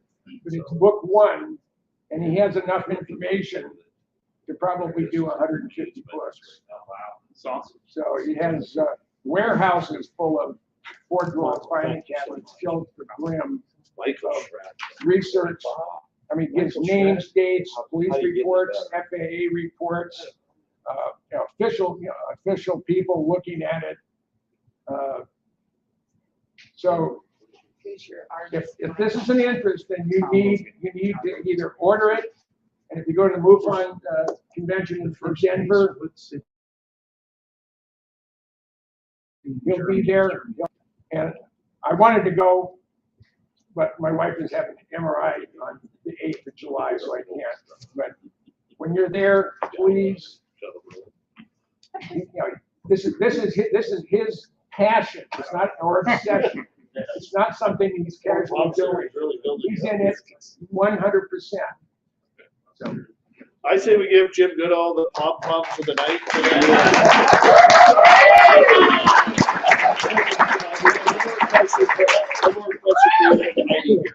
Hi. Do you notice a time period when we went from seeing and reporting discs to triangles? Because there seems to be where everything was discs, and then all of a sudden, pretty much everything was triangles. It's like they evolved along with our evolution. Good question.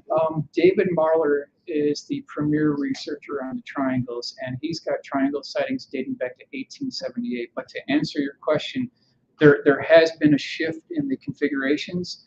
The triangles really started taking off around 1977. So that'd be kind of the early state where they start picking up. All right.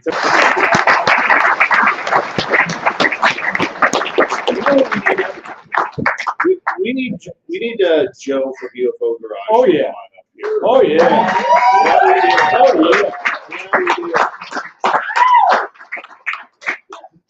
That's one sexy dude with a sexy beard. Wild man. So what is up, Vegas? Let's go, man. What's up, dude? I don't know. I just wanted to say hi to you. Oh, thank you very much. I just wanted to say hi, and UFO Garage is a real important show to us here. And Ben and Joe, where's Ben? Ben's not feeling too good. He's actually up in his room right now. Maybe he's watching High Ben. Let's go. Let's do. Oh man, yeah. Dude, Dave, this is so cool, man. Thank you for inviting me out. Oh, yeah. Both of us. It's just me right now, but thank you so much for having us out here, dude. I got your jacket on too. You do have my jacket on. That's so Not awesome. yours, it's fine. It's yours. This is so cool, man. I mean, first and foremost, I have no business being up here whatsoever. Like, I swear, just like a lot of you, I'm just curious. I just want to know about stuff. You know, me and my buddy Ben, we started a show, and it was simply because we wanted to learn. And man, I gotta say, I mean, there are some amazing people in this room who have like really like kind of changed our direction and the way we feel about this whole thing. I mean, Melinda, like everybody, there's so many people in this room, and we thank y'all so much for just, you know, taking us under your wings and guiding us. This is amazing. Dave, you too, in the radio, you know, sector of it, dude. I mean, you've been such a big help, and that's so great. I mean, you guys are. I love awesome. you guys, man. You guys, and Ben does our website, and Ben has really helped us behind the scenes. So, I mean, it's great. And not only that, but you guys, like between both of us, we've helped a lot of different shows and podcasts out there to try and grow and get them going. And that's the way you build it, man. Yeah. That's the way it kind of builds into a giant family. Thanks, buddy. Thank you very much, dude. Joe from UFO Garage.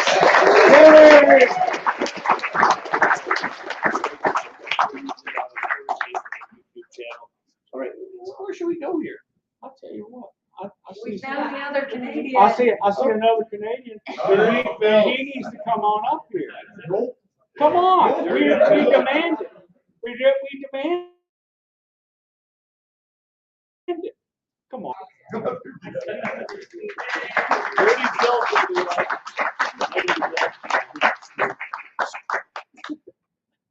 So why did you paint your head? Yeah. Why not? So why not? Nice and shiny and go against the green screen. That's by the way, if anybody hasn't seen our great logo, it's like right there. You know, Fylth has been with us for what, a couple years now? Yeah, a couple years. He does all of our art. So if you see, you know, any of the art at the end of the show, this is the creative genius who takes care of it all.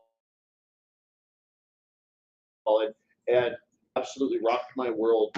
I had a hard time when Butch Witkowski passed away. And for many of my listeners who know, Butch was a staple on our show for 6+ years of being there month after month. And he ended up passing away in his sleep on January 13th. And this man, without even asking, just gave me an incredible cartoon because he used to draw Butch, and he had Butch being taken up by a spaceship as an abduction, and the caption on it was, what did you say on there? It was So long, Dave. Yeah, so long, Picture on the Dave. flip side. Yeah, man. Look at my studio, and he sent me the original.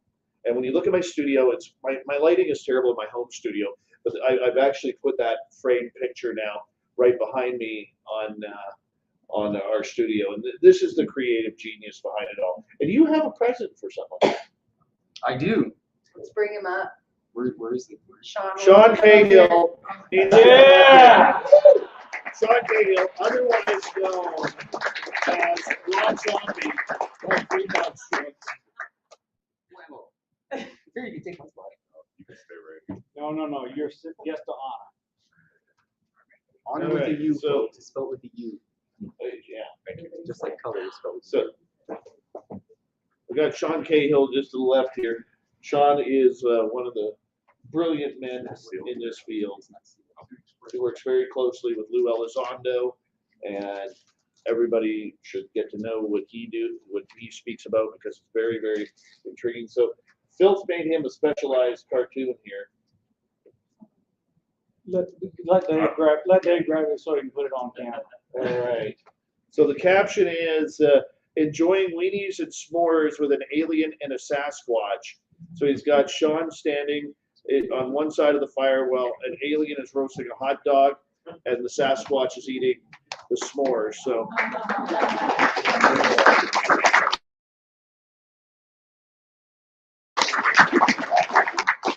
there we go. So in my library, which is, pretty large for a home library.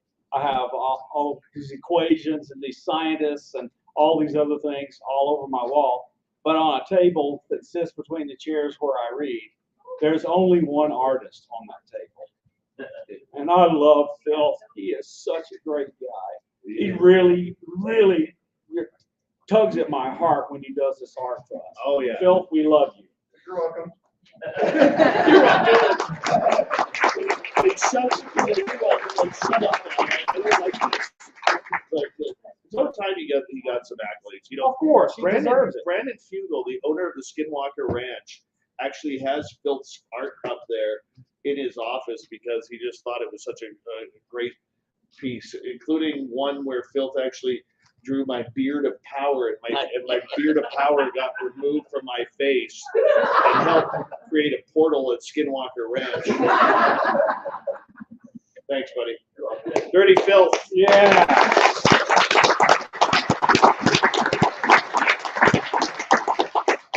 If you don't know who this guy is, you need to. Not only does he have some of the best hair and beard combinations in ufology and even behind ufology, but he is one of the best dudes and most knowledgeable people that I have had the privilege of not only listening to, but becoming friends with.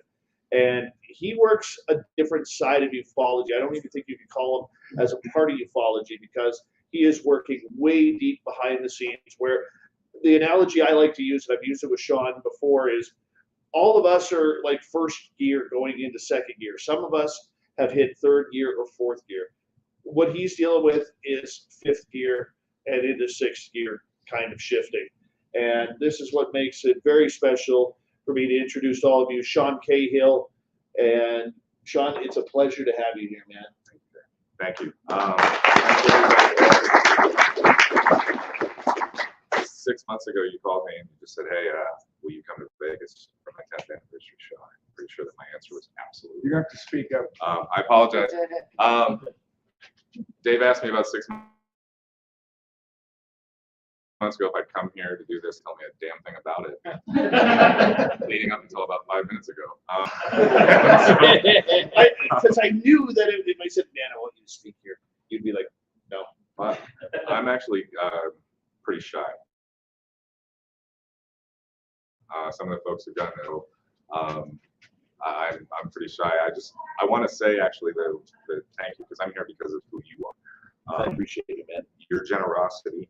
Excuse me, I'm probably going to get a little emotional because I feel very strongly about you, but your generosity to this community, to the people in this room, the advice you've given me has been invaluable. There have been a lot of people who helped me as I eased out of retirement into whatever the heck this is. And you're one of the most important people in it, so there was no way in heck I was going to miss this. So appreciate thank that. you, and I'm going to hug you.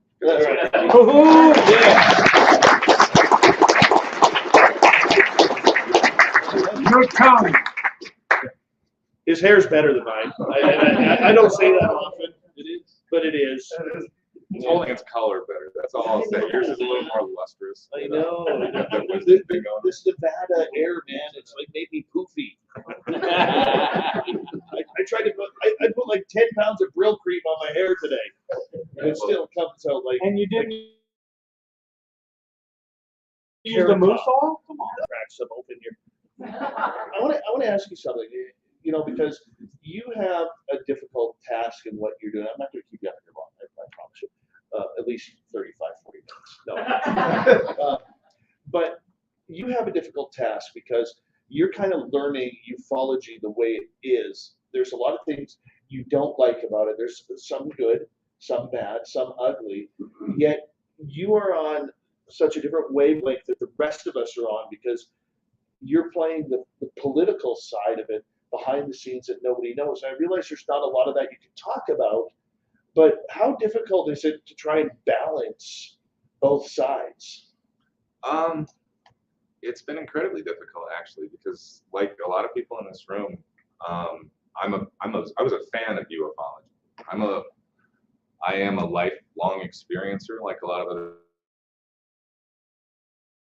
people. I don't talk about it, what I can prove and what I can't prove in the right spot. But it's been tough because I think we all know that ufology has some some blocks in it in general when it comes to our own personal cognitive bias, to our own emotional or analytical overlay. And I have a whole lifetime of experiences like a lot of other people, but I don't have the conclusions that make me confident enough to say what happened to me. Like a lot of the people here, I've seen the government obviously attack and massage a problem for 70 years, and I don't have their conclusions. But it's been very difficult because there's so much incredibly valuable information in the anecdotal experiences of people. And with a photograph that may be a blurry light in the sky, may just be a blurry light to another person, but to the person who was there at the time that it occurred, it's an incredibly moving event. It's not just a light in the sky, and it never has been for most of the people involved. And so taking that, for lack of a better word, experience, and introducing people in government, in industry that haven't had these experiences, but that are in places of power, for lack of a better word, that are able to affect change, and people that live a life or a heart space that wants to improve the world, that doesn't want to take things away from other people, that doesn't want to restrict our freedoms, our sovereignty, people that see that all of us deserve an equity plus an equality, getting the place that all of us have been experiencing for a lot of our lives of those folks in a pragmatic fashion has been difficult, but we've done it. And people in government and in leadership who have had similar experiences now have the confidence to contact us and then to help us network with other people that they feel safe talking to. But I think a lot of us remember the first time we went to our family or our best friend and they're like, I think I saw a UFO. I think I may have been taken. I had an aberration of consciousness, and it doesn't track with a psychosis. Or those of us in the room who have had these experiences like myself and then went to therapy and were lucky enough to have a therapist that was open-minded and pragmatic. But someone that said, after talking to me, they're like, you're not crazy, Sean. You had an experience, you recall, and you're looking at it pragmatically. But for the folks that haven't seen it, that haven't gone through it, if you don't even have an inkling of what I mean if I say when you go to sleep at night and go through the vibrational state, through sleep paralysis, hypnagogia, astral projection, as some people call it, or lucid dreaming, which psychology accepts, we have a boundary layer between these physical manifestations that we're taking photographs of, and we're concerned about bodies and nuts and bolts. We want things we can prove. I think that all of us would love to have that. But where does the rest of this interface with that? Is it connected? Are we looking at the same medium? Are we yelling at the ocean when we want to meet a fish? You know, and are we looking at the fish and looking at an octopus and thinking they're the same thing? Taking the entirety of what I think, and the reason I embrace UAP as opposed to UFO, and some people, they're really ticked off when I say they weren't flying, and I'm like, you need to learn what flying means. It requires an airplane, like, you know, there's things that involve flying. It has a definition. Moving through the air, sure. But I nitpick those things. But the reason I like UAP is because unidentified aerial phenomena gives us a place to start in the baseline to expand out on a larger phenomenon. We're going to pinpoint these things that seem to be in the air, you know. But again, not nitpicking the semantics of it, but it gives us a place to start to open this up to a larger science and to bring in more folks. We need biologists, physicists, sociologists, and we can continue on down that line to all of us here, regardless of where we come from, deserve to know what we learned. What has humanity learned? Not just what has one portion of it, not just one government, not just one sect. It's time for those leaders in theology to come to the table together, to put aside their ridiculous differences to realize they're all most of them are teaching out of the same book. The other half are teaching out of the same ancient teachings. And those who have molded those things to hurt people over the years have to go. And for me, at the end of the day, it really comes down to who are you in this? Who are you as an individual? What are you making the right decisions in your life? Is your mental world, pardon me, a shit show? Are you living something inside differently than you're showing the rest of us outwardly? And I think all of us we understand the demand for truth, the demand for knowledge, standing of a government edifice. I can't find a person named government to slap in the face and blame for this. And I would. And I don't mean to be facetious with that. I think everybody in here understands compartmentalization. They understand lack of oversight. There's nowhere to point to, with a few exceptions. I mean, I think a lot of people in here would lean on Air Force, and I would too. I think we should. But the fact is that why don't we know what's going on? Why don't we in here know without echo or an imam or someone? I have a question for you. Because so much of the debate in UFOs, UAP, whatever it is right now, and we see people getting more angry than we've ever seen before. And I think it rattles a lot of us the wrong way, looking at the anger that people have. But there's always this question, show me proof. Yeah, when I look at it, and I'm not saying I'm right, but I think I got a pretty clear head on it. Everybody's proof in this field is different. So how can we show proof if we don't know what proof is? I think proof is personal to each person. We have a legal system where we're judged by 12 of our peers. But those 12 peers rarely have the same opinions because we're all individuals. We're all seeing things from a different perspective. We're judging them based on our own experience and our own overlay. That's why, frankly, between you and me, I'm just as ticked off at the government for a 70-year crap investigation that has leaked stuff and confused the hell out of us. And then we haven't even gotten into Russian disinformation or foreign disinformation or how they want us to see this. But for me, it brings it back to, why doesn't it just tell me what's going on? It seems to want to interact with me and other people or enter into our perception and reality. And I've gotten to a point where I've tested what we all call modalities, and I can't find something that's willing to do anything that in this experience I would understand to make this provable. And so then the question is why not? It's if there's a body somewhere, if there's a craft somewhere, and if we get those someday, that's going to be fantastic. But then when I say where are they from, someone's going to say, oh, they're from here. Well, why? Because it said so. Why? Well, because someone said so 40 years ago. But how do we know? If something that hasn't wanted to reveal itself to us in an open way that we understand, why is it hiding from us? And so we've all got these different opinions. You go on this side and it's, oh, because we need to ascend. And it's on this side, now the government's keeping the secrets and they're in cahoots. But you got to take all of those arguments and put them on the table together and go, they can't exist at the same time. All of them. And so I think that what it comes down to for us is that over the years, we've all, look, as humans, we're living this dualistic experience of yes, no, right, wrong, on, off, black, white.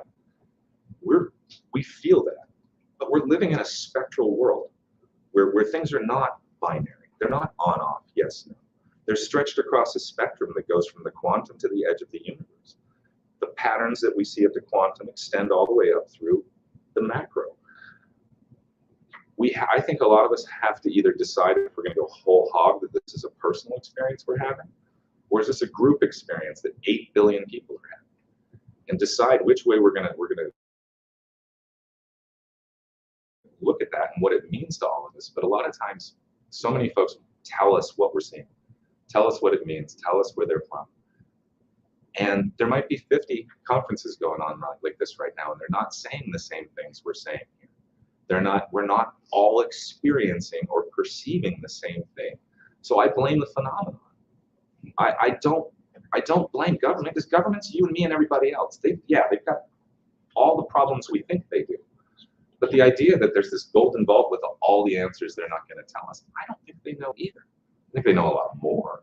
I think they might be able to tell you things that we would think would bring the big D disclosure that we've all been looking for. But frankly, until one of them walks into this room and goes, okay, masks off, let's talk.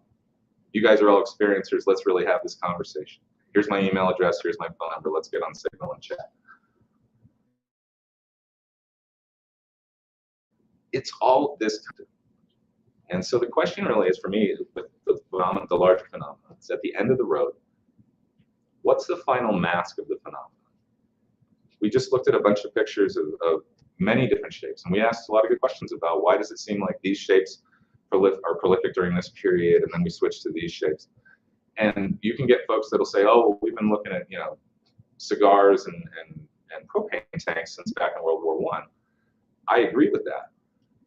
But the work of Jacques Vallée, the work that was done in ATIP, the work that was done at OSAP, the things that we've seen in the defense, the DIA reports, they indicate a level of non-linguistic programming, of hypnosis, of things involving brainwaves or perception. Awesome. I don't think for a minute that we wouldn't have tried to test those technologies. But I don't think we're the origin of those technologies. And so I'm not being a government apologist here, but I'm saying that I'm pretty sure our government's trying to figure out what the hell's going on. Why won't the phenomenon take a step forward? You don't need to land on the White House lawn. Just land somewhere and stay there long enough. Don't let the military take over. Come talk to one of us openly. Sit down in front of my webcam with me one day. I don't know. But I think that's a question we need to ask. We need to ask those of us who are having personal experiences, why do we still not know? Because I just, like you said, we have that trust factor with each other. You and I have shared our experiences with each other. Yes. And I hear you and I listen to you and I believe you because I trust you and I have a relationship with you. And I feel like that goes both ways. Those relationships with every single person in this room to gain that level of trust that's going to make us feel safe. We also can't believe everyone in a blanket fashion because we all know that there's folks out there that are selling agendas about location, color, modality of contact, but you got to pay to do it, and all this other stuff. And it doesn't jive with me with what we all call truth of experience. That's amazing. Thanks, buddy. You're welcome. Appreciate it.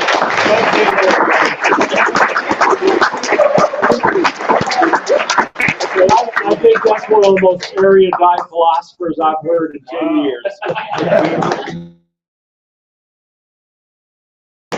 Rob Zombie. So, what we're gonna do here is we have a number of people that we still want to chat with, bring on up here. So everybody want like a 5-minute break again? So we'll take a 5-minute break. I'm going to leave the microphones on this time. So if you guys are in from our chat room on YouTube and you want to come say hello to everybody, you can come sit down here and say hello to everyone. Like Mennonite Abe or River Dogma, E. Niles, Kira, you can all do it. You can all do it. Try not to curse too much. And when we come back, we'll just make it like a 5-minute-er. And when we come back, I just also want to make sure is everybody here have their swag bags yet. If you haven't got your swag bag, come meet us up here. Bree will take good care of you, and we'll reconvene in like 5 minutes. And Lori and Finn, we got Carter Bouchard talks of Bigfoot right after that. Spaced Out Radio continues.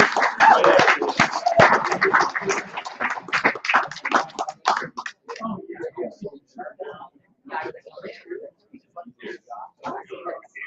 yeah. Sorry?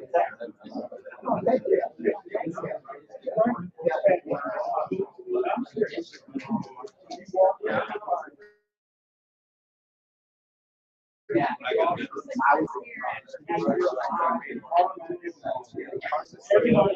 first. I don't want to be first. Okay.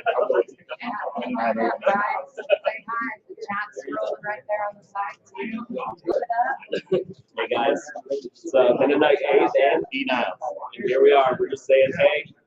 Yes, you're like the camera. Put the name on the face, and y'all make sure you come out next year for this. It's going to be an absolute blast. We've had a blast. In addition to meeting good people, things I got to meet all these great people here.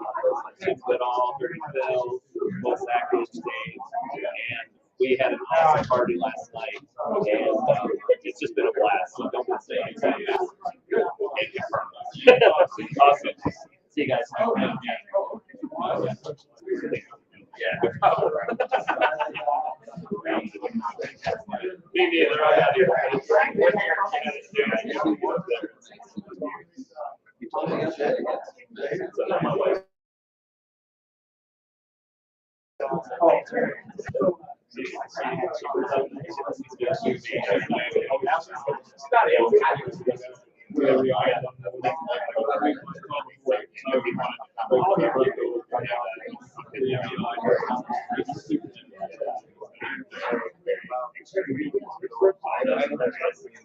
we know that guy. I just moved from my grandma's and so I go to the house.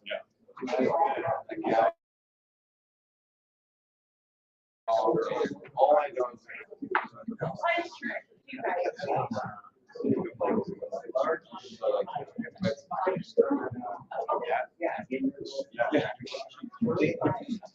So, I'm sorry, can I ask you a little bit more about that? So, it feels like once it gets into the right path, the Roswell, and into those hands, the trail just dies. And that's like literally what you guys find. I mean, you actively trying to drive through that.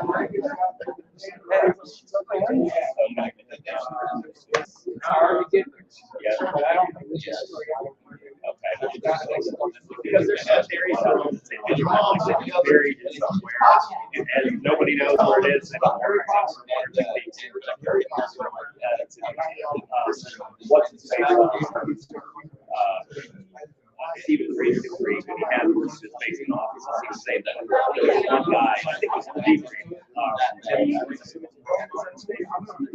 he said that he talked to someone away for a decade, and then maybe anyone can figure something else out, and it goes right back into the storage. Yeah. That goes on for bottles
I really think that may be it too.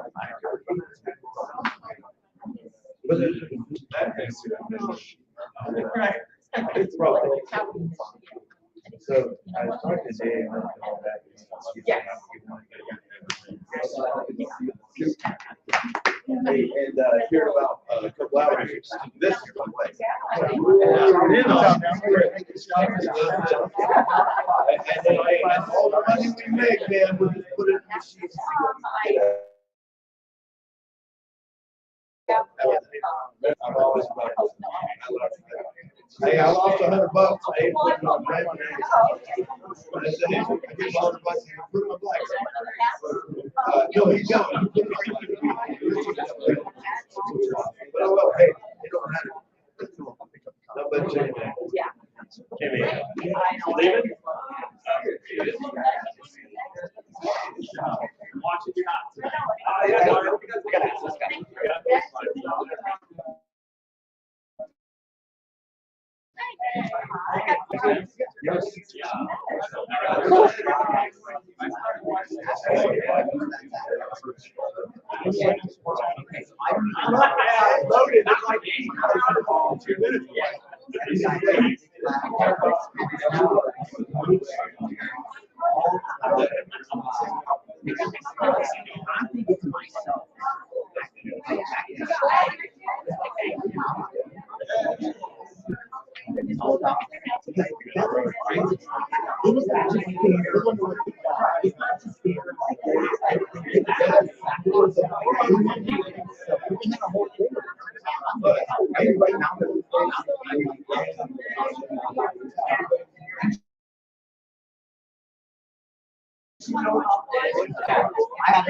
I saw, yeah, I would have anything.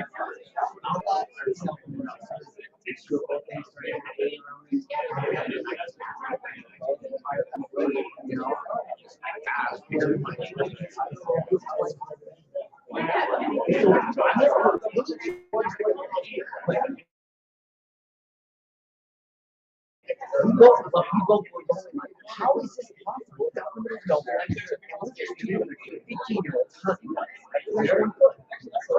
Must be combination.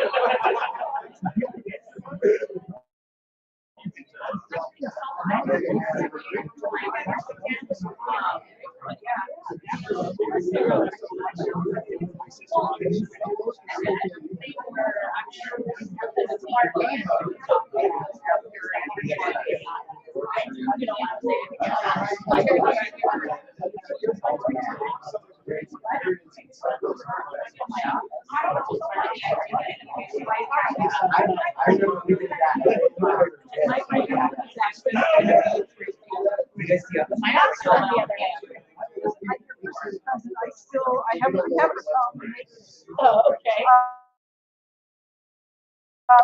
You like those stars? Just not the camera. Whoever's the sound guy, maybe they need to check it out. I just screwed up. That's the camera too. Yep, I just messed it up. I'll have to tell Dave. Yeah, you should tell him. You should say, I will. I thought yep.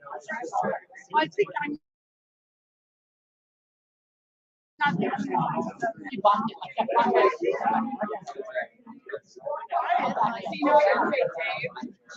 Like that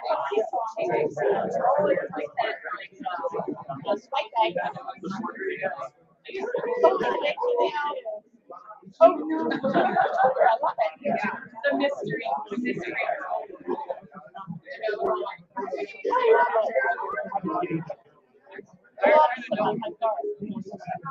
Hey, sure. Thank you for the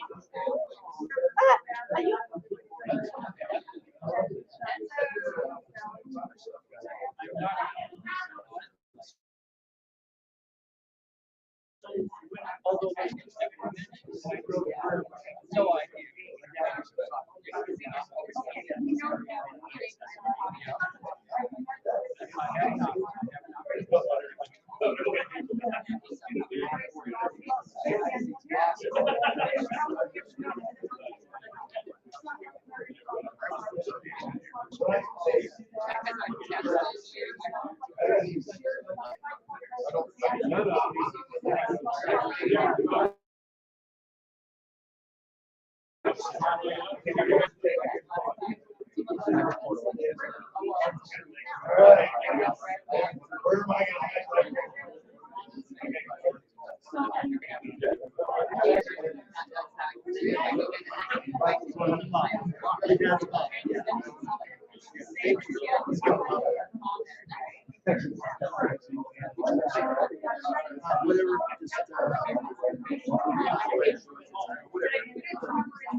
Now you got it? I'm here.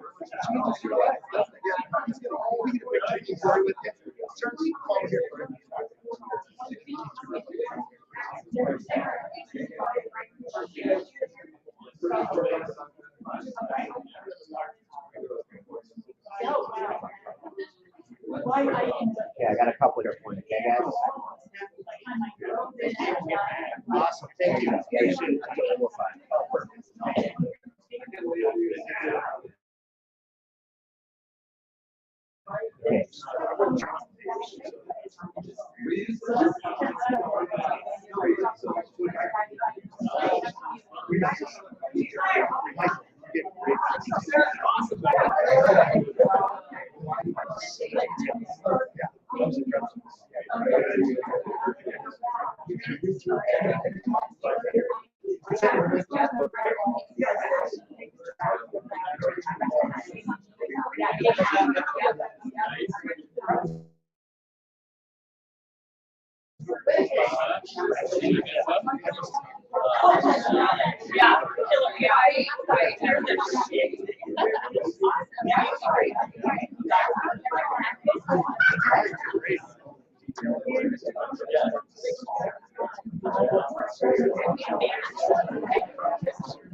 Mario Morales.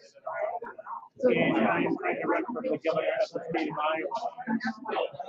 If my name is not valid, can you please write it in? My name is Morales Jr. That is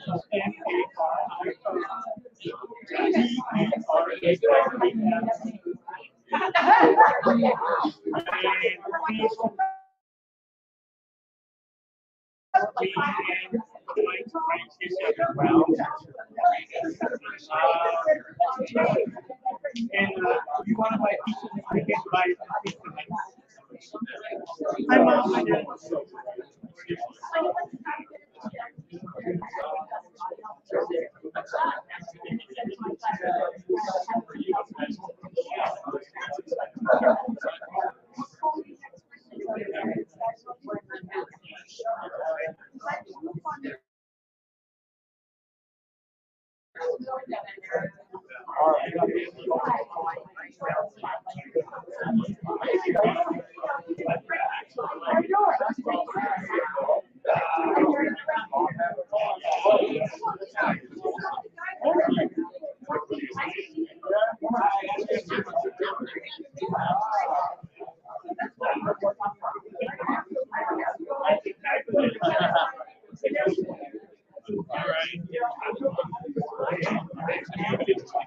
Nice.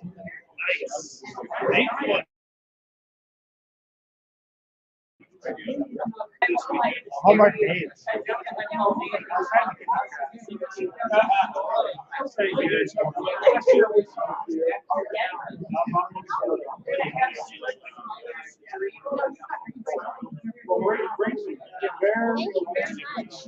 You do talk shows?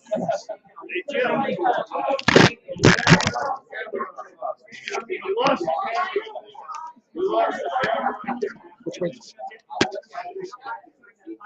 It pinches at the bottom. Right. It pinches at the bottom. You gotta fix the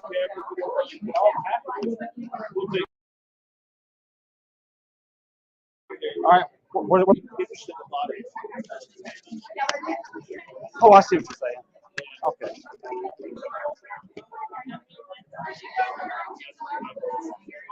Oh, I see. The clip. The other way. The other way,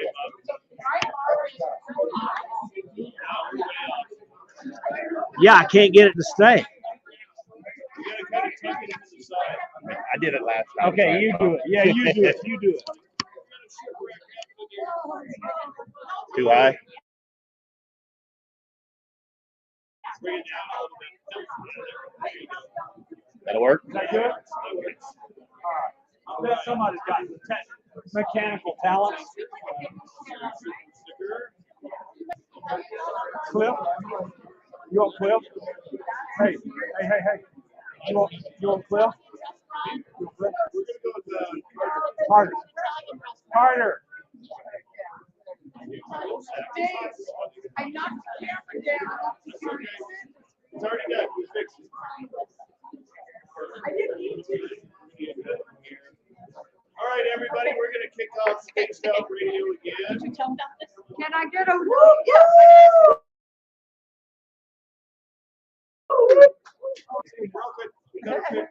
Blue train's filling back up.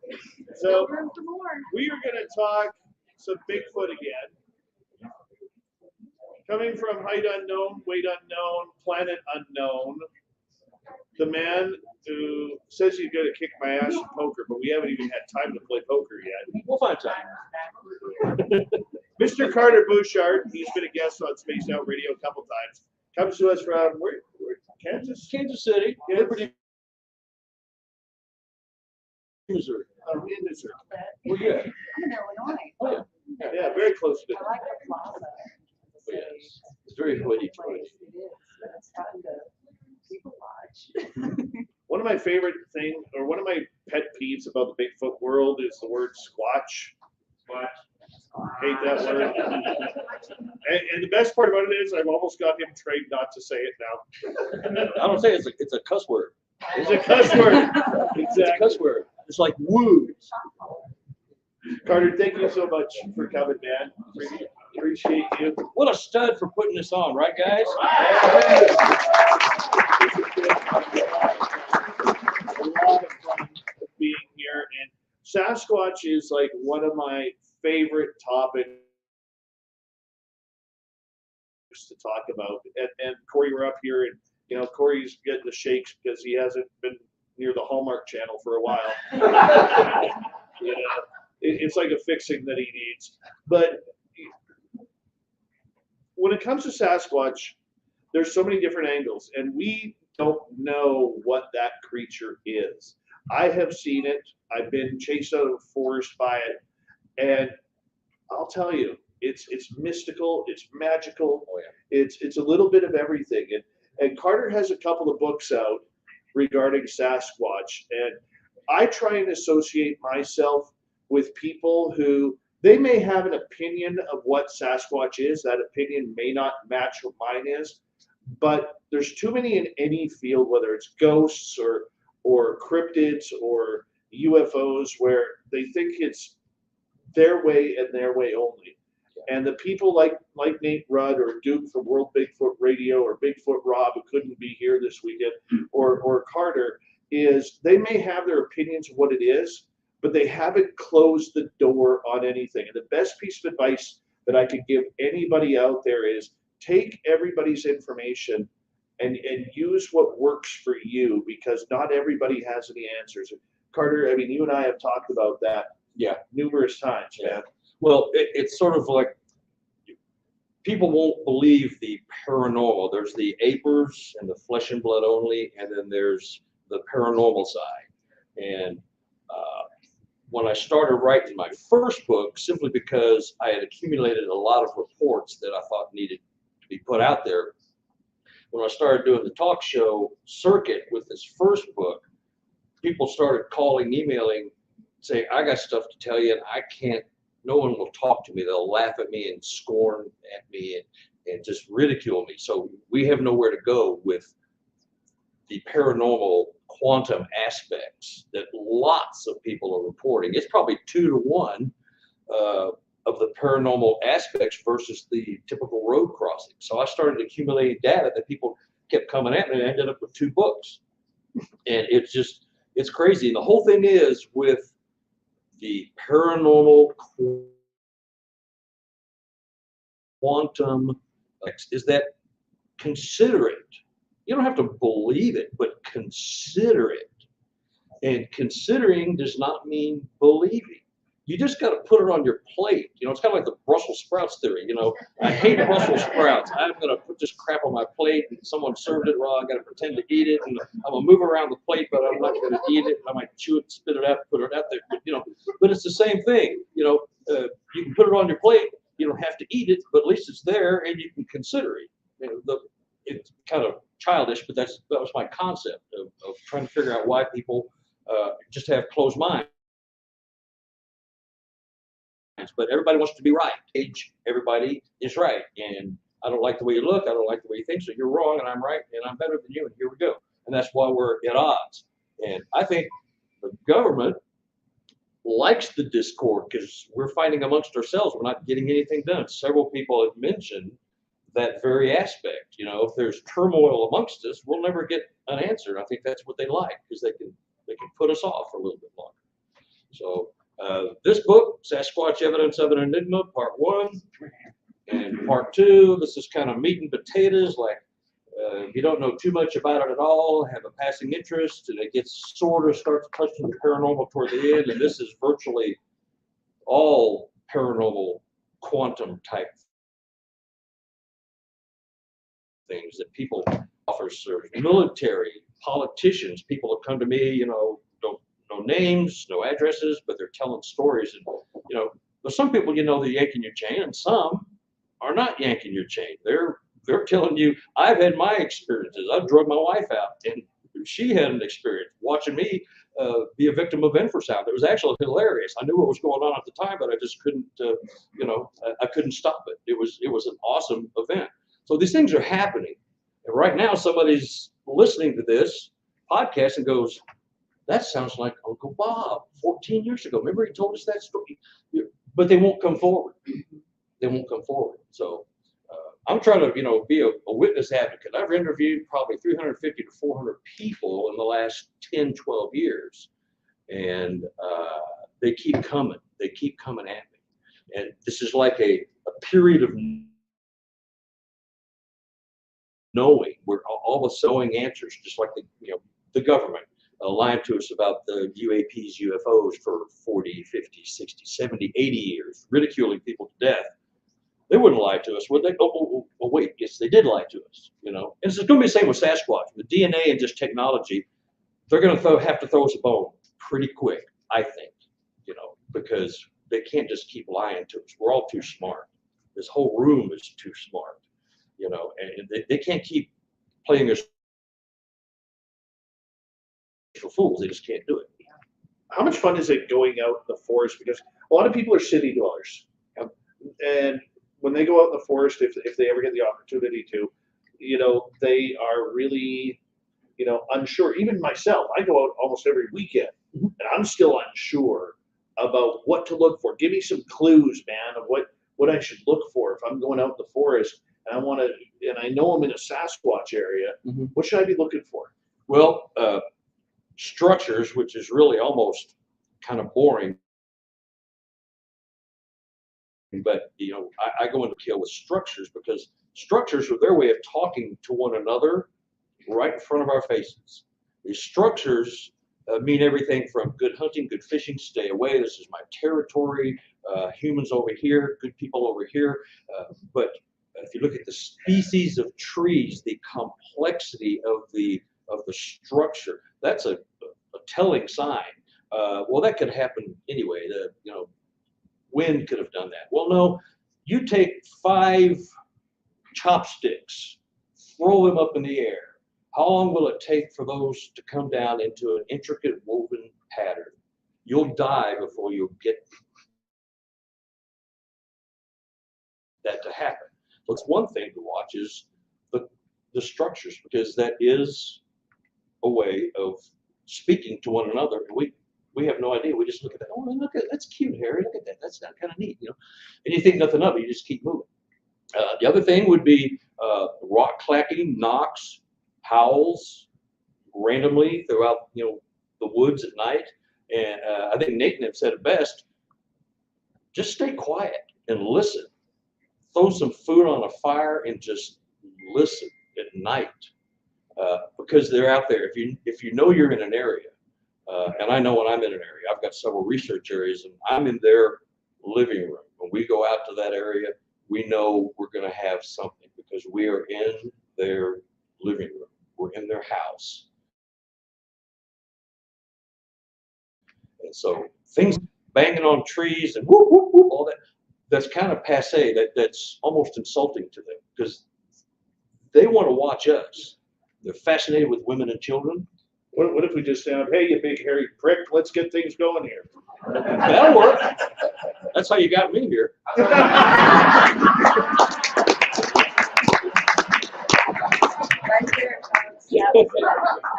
I'm sorry, I'm smart ass. But I think if you just really pay attention to your surroundings, and you're in an area, they will watch you. They're fascinated with women and children. They're fascinated with stupid, hairless humans making fire, cooking food. We eat raw. What's wrong with these people? They're fascinated with what we do and how we live our lives. And so I think just being quiet in the woods is the best way. I have some communications at times. I know they're there. I think I've had them follow me home before. I think I'm on their list now. I'm in the group. I've been baptized. And it's an awesome thing. It's really an awesome thing to know that they're with you, sometimes subtly and sometimes not.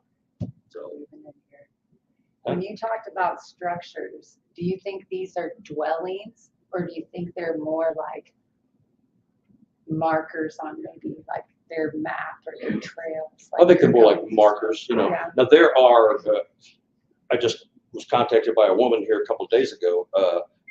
Sometimes they make nests, and you can find the nests. And when you find these big 10-foot round or square, matted down trees and branches all woven in together, together. I mean, those are nests, and Right. they sleep on those. But the structures, the gigantic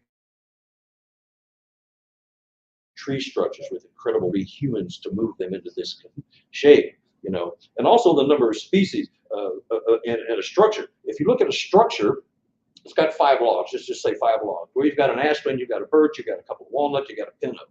Okay, well, you look up and see where are those same species where this could have fallen into place. Well, they're not there. I think they pick specific sizes and species to make the structures.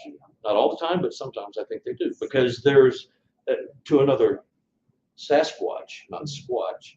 Thank you. Yeah, the species of tree, the type of tree, probably speaks to the message they're trying to, get to across to the other clan members. So it's an opinion, it's a theory, but when you look at these things over and over and over, like I have, you just go, that's bizarre. How often when you go out in the forest are you actually finding something?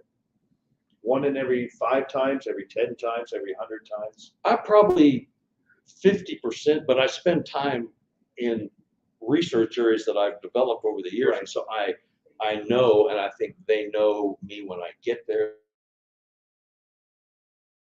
They know my partner, know I'm there, and they come to communicate. So I can usually find a print, structures. I'll hear something.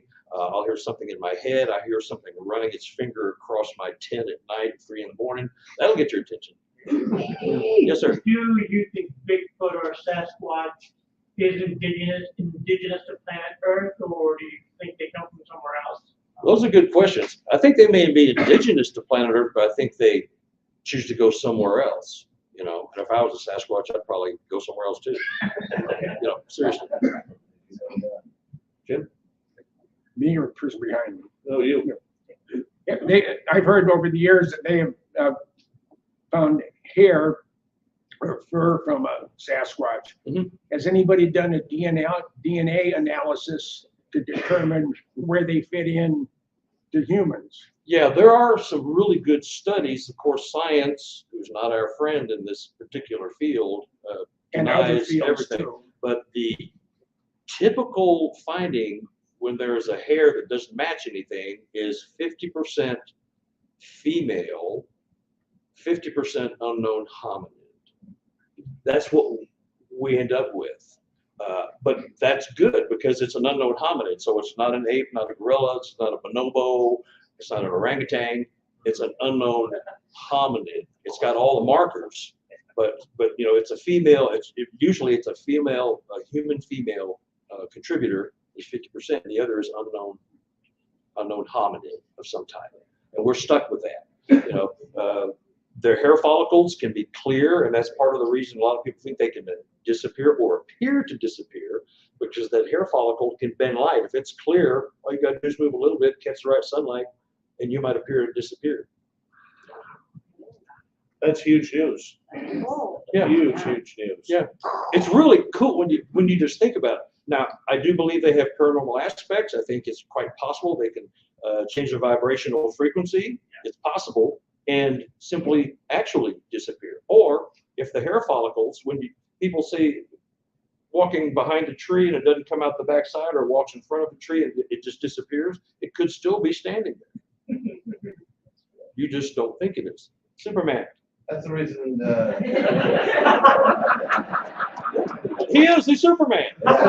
Today I am. Yes, you are. And, anyways, the one I had seen was actually gray, and I happened to notice because it was in Manzanita, which is red and green. But the one I seen was gray, and the amount of speed that it could carry and silently was amazing.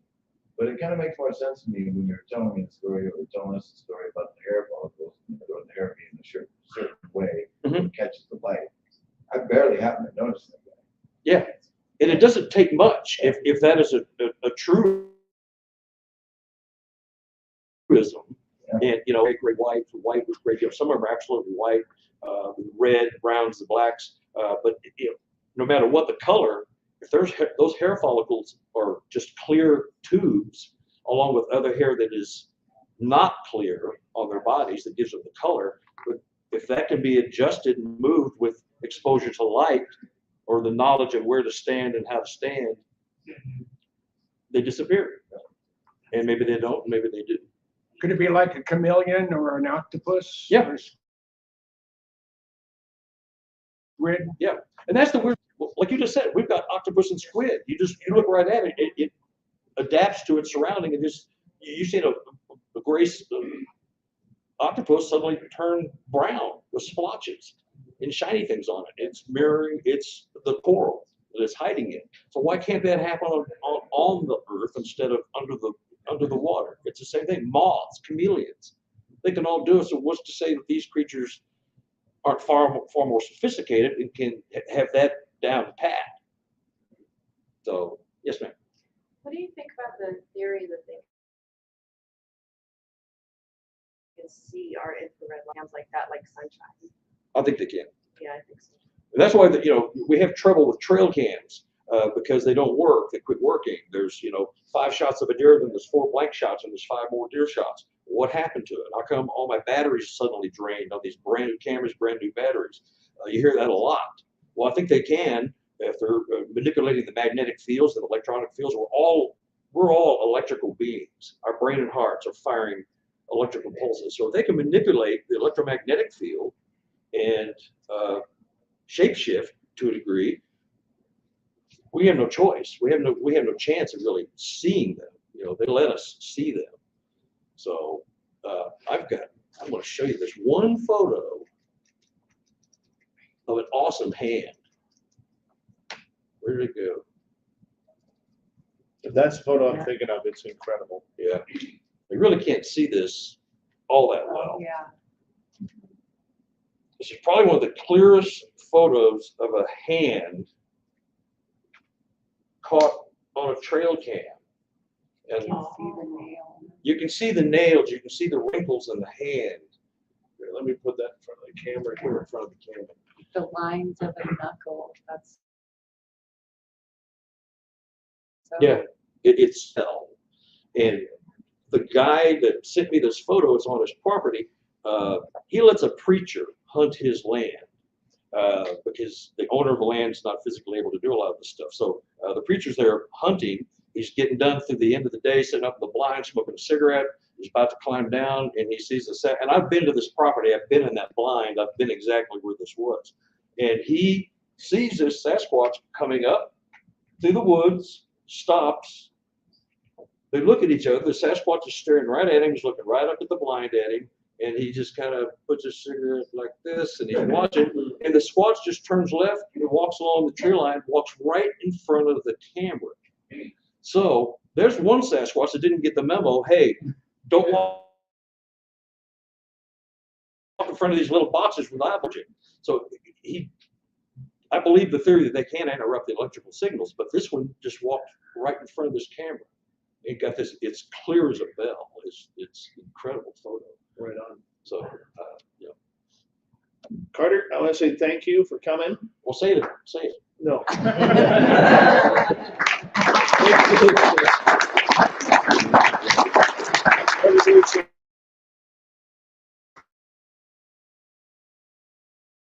Bigfoot, you're more than welcome to.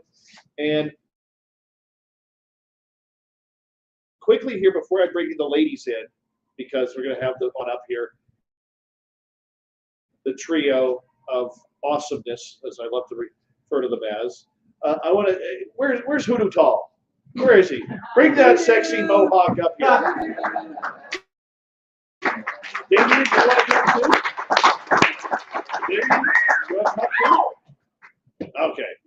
All right. So there's a brand new documentary out called. Now this is weird. This is where I love the synchronicity of this, because I have a friend of mine named Jamie who used to live in Las Vegas here. And he was telling me this about 5 years ago. He's telling me about this guy that he knows named Damien, who is a DJ in town. He's a filmmaker, and he's really into the weird stuff. And he's like, dude, you got to meet him. So I hooked up with this guy named Damien on Facebook, and we just started chatting about some of the weird and strange and everything like that. And little do I know that 5 years, 6 years later, whatever it's been, that he's going to be directing a video called Hoodoo Tall with this gentleman right here. And Damien, I want to say, believe it or not, this is my first time meeting Damien face to face, just like a lot of you. And Damien, it's been way too long, man. It's been way too long, and I love you, man, and I appreciate our conversations. But this gentleman here, Hoodoo Tall, is a guy who, there's a brand new documentary out. I believe it is posted in our Facebook group on Spaced Out Radio, and we'll make sure it's there for you, that they've done a series about the Bradshaw Ranch that Hoodoo here is very much intrigued on researching. So thanks for coming, man. Yeah, this has been great. I don't think I've ever met like such a good group of people to hang out with. They're all so open, and you know, if you feel really welcome to tell around these people, and they love it. So it's been a blast for me to be here. You got to make this annual thing so we can all take this hotel over. I like that. I like that. I've been calling it the Weekend with Weirdos. I don't know. Perfect. That's our title for next year. Weekend for Weirdos. Yeah. Weekend with Weirdos. That'd be great. But this has been great. You know, and we just finished editing and uploading and everything right before this, so it's kind of a little celebration for us too. So it's even more fun to have all these like-minded people out here with us to kind of have that first viewing. Now everyone can see it and check it out, and it has a lot. It's going to be a lot to digest. It's not. I had realized that a lot of the documentaries I had seen were mostly people telling stories of what they've seen, which I think is great, but I was in a position where I was actually seeing this stuff all the time and figured maybe I can bring a camera out and capture that. And we were able to. So we're trying to be heavy on content of footprints and UFOs flying over our head and stuff like that. So. Wow. Now, explain to everybody how special and what is happening at this Bradshaw Ranch in Sedona, Arizona. The reason I originally found it special is because I had found a video on YouTube by Tom Dongo, who researched the ranch a lot when it was owned by the Bradshaws, and it's abandoned now. But I found this video, and it's a MUFON presentation in Los Angeles, and you know, Tom just calmly goes over his collection of photos and videos of things he saw on the ranch, and it's the most impressive collection of a wide variety of different phenomena. I've never seen so many things happening in one place and about it or anything. So I was kind of set out to see if I could find the place myself, and just, if nothing was happening there still, maybe, you know, it'd just be cool to see where all this interesting stuff happened. Tom had told me he didn't think the activity was still happening on the ranch. He thought it was over. So I finally made my way out there, and the first day I was there, I found, I don't like calling it a track because it was 30 inches long, but it wasn't a foot. It looked like a shoe. And I took pictures of it and just thought it was strange, and I sent them to Tom, and he sent me a picture he took 30 years ago, the exact same track. I mean, with his foot next to it, same 30 inch. But he had seen a number of them left, right. And every time I go back, I'm finding more and more. It's remarkable how many giant creatures are walking around this property and leaving their footprints. And people ask if these, you know, somebody I think just what these things are native to Earth or not. I'm actually kind of under the impression they aren't, because their footprints start and stop without any, you know, they'll go for 15 feet and then there's nothing leading up to them or leading after. And I've just never seen anything native to Earth kind of act the way these things do. And out on the ranch one night, I walked through a wall to get, there was like an old general store on the part of the ranch because it was a movie set. And the general store was boarded up. But one night they heard a Sasquatch in there eating. And after it was done, they went and pulled some of the boards off the wall and looked in. And they have photographs of this thing sat in there and it screwed the lid off of Fireball candy jars. and sat there and ate hundreds of Fireball candies, and they had this picture of the crime scene of this. But there was no way in or out of this place. This thing walked through the door, or walked through the walls to get in and out of that part of the room. And so That might be peak woo right there. That is peak woo. Peak woo, everyone. Yeah, peak woo. Fireball eating. But the other tracks, the other tracks we find there aren't Sasquatch tracks. These are tracks of other things, other creatures. Some of them look like reptile feet, some look like dinosaur feet, and I just feel like the more time I spend and go there, the better chance I have of actually getting closer to them, maybe with enough experience, try to understand what the phenomenon is. So. When is the documentary coming out fully? Now. It's now. It's now. I would say now. Okay. So if you Google search, or if you do a YouTube search for a Voodoo Tall documentary, you'll see it's 4 episodes. There's one version of it where all 4 episodes are put together, so it's 3 hours and 40 minutes. But the 4 episodes will be about an hour each. That's incredible. Yeah, we go watch it for nothing right now. I have one question before I sneak away. With all the work that you've done, like you said, you kind of looked at Mr. Dongo's work. Yeah. You kind of continued your own. Have you ever come across hoax at the ranch? Has anybody I've ever actually been never charged come with across trespassing anybody or at the any of ranch. that? I've never seen a car out there. I've never run into people out there. The only people I've run into out there are sitting in the audience right now.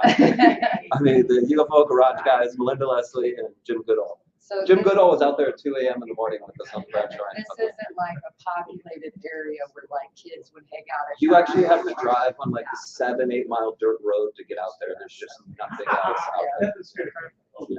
Can't have hoaxers. They can't find a place.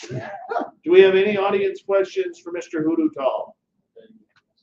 Yes. Do you think it's it could be a direct access to Jonah out there? Because they have a Yeah, so one thing I did hear was that there's like a 2 or 3 mile vein of quartz crystal under the earth, under the ground there. And then there's moving water underground as well. And you have mountains that are full of iron.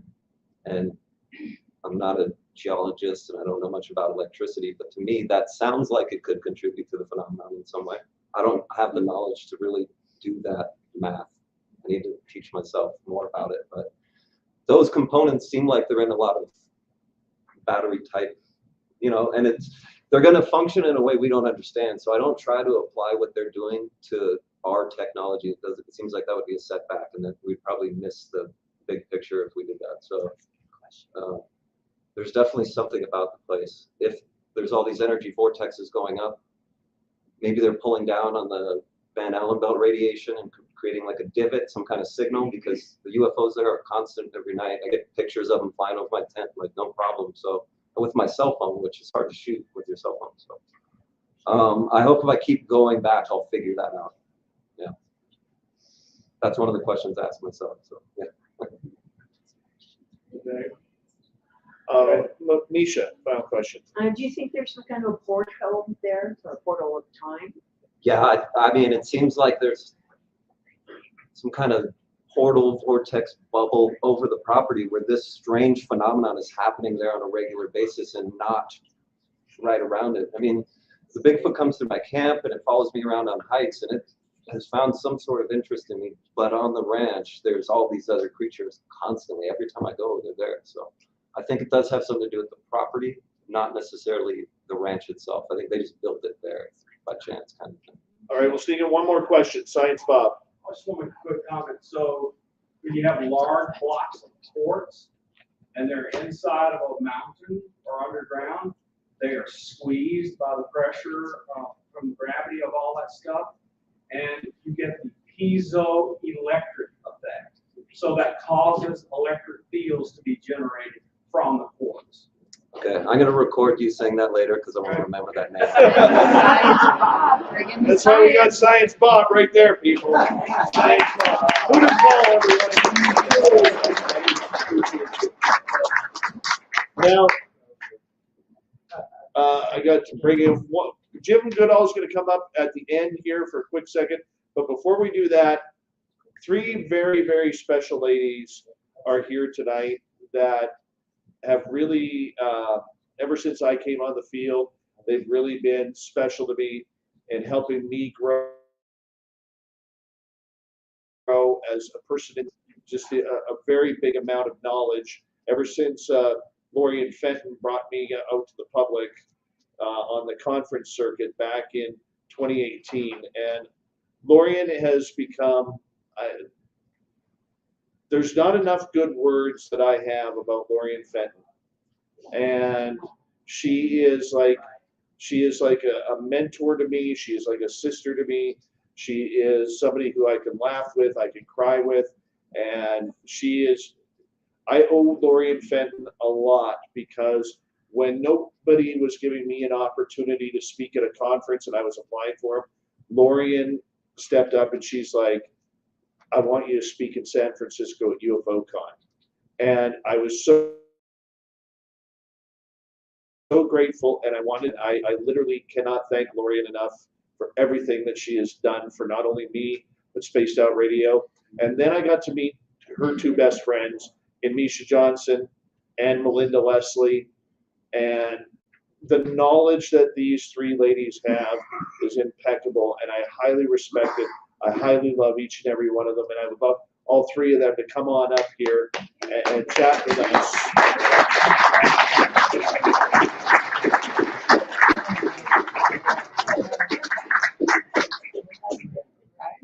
I'm going to grab another chair here. Come on down. Come on down. The trio is back. Here, let me Look at Melinda, a table all to ourselves. We don't have to make any room here. It's already there. Where are we supposed to sit? This one over here. You guys got to scooch close. Well, And Dave, jump on in. Here. Here, Here. can I? Your Dave sitting there? Yeah. I'll bring the chair over on that side. Yeah. Oh, you're on that side, okay. I think that makes sense. No, where's our roadies? How come we're having to do all that? Where's year, Fylth? bring the road crew. All right, here we go. All right. So Chad can go sit in your lap. Oh, why not? Why not? Oh, shoot. So there we go. We're gonna kind of go like that. So we go over this Look way. at us, go like that. Yeah. We're good. We're good. I think we're good. Where do we want to start here? Jeez. I mean, Your show. this is a first for me, having these three here. But Lori, you have been someone who has played the game. You've been an advocate for women in this field, Oh my God. much to the chagrin of many people. Many men. But you know, when you see more and more, especially young women, starting to come into the field and really start to, Thank God. That's all I've got to say is thank God. And they're brilliant. See, people like Nicole, Katie's my age, so I'm not my age, but you know what I mean. She's been around, but Katie's new. I mean, she's new on the scene too. And there's a lot of women coming out. We used to have, I think Paola Harris is one of our famous women in the community. I would also say that, come on, help me, Melinda. Linda. Okay, Paola Harris, and the third one would be Kathleen Martin. Thank you. I couldn't think of Kathleen's name. Betty and Barney Barbara Hill's Lamb. niece. Barbara And- Lamb, Oh, and Barbara Lamb, yes, and we got to bring in Yvonne Schmidt. Yvonne, yeah. And I would say that basically those 5 women for many Lynn years. Katai. Well, Lynn Yeah. came in later with the Phoenix Lights, but I would definitely say that those 5 women were, the mainstay and the beginning of women in ufology back into the 90s. And it's been difficult because Misha and Melinda have played a huge part in the Los Angeles area. When ufology started kicking its, the doors down for women, they were there in the early 90s, weren't you guys? I mean, you guys are gonna love this. I was doing research on some other topic, and I come across a Roswell, what was it? It was the little alien. It was Bob Lazar's first, and somebody made a movie. Was it Steve that made the movie out there that time? That was a friendship campout, I believe. That's right. That's Yeah. right. It was a friendship campout. And Misha's got short hair. She's got it's all blonde. She's got a little table out there. Melinda's just, she doesn't look anything like she does now. She had her hair all up, and it was crazy. It was the 90s, what can I say? And I'm hearing the voices of these women asking questions at the Bob Lazar Little Alien event. And I think John Lear was out there, and everybody was out there at that. Actually, the first couple of times Lazar spoke publicly, somewhere, and that was really something to be there. It was really. Yeah, that audience. yeah. It's amazing. And Jordan Maxwell was there too. Oh, and Jordan was there. Jordan That's Maxwell. right. Yeah. And we just I'm lost gonna miss John, dear and we Jordan. just lost Jordan. I'm gonna and miss it's Jordan so been bad, and John. crazy, but yeah, I mean, between the two of them, they were here in the 90s. I didn't show up until the mid 2000s because I had been a lifelong experiencer.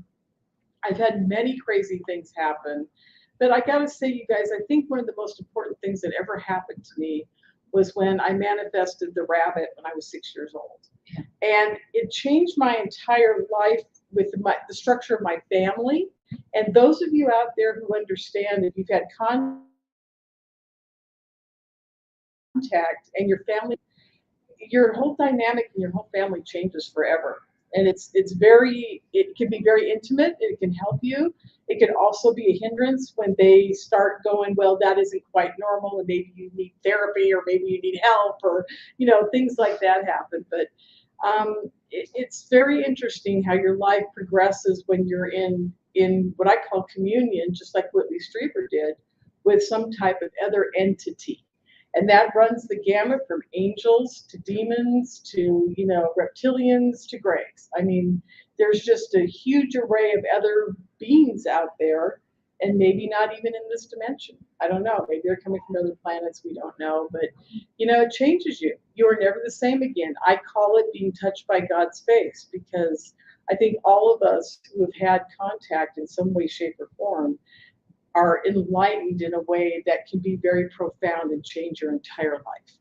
And I think that's the most important thing we have to remember, is that we're all been blessed in a very spiritual way.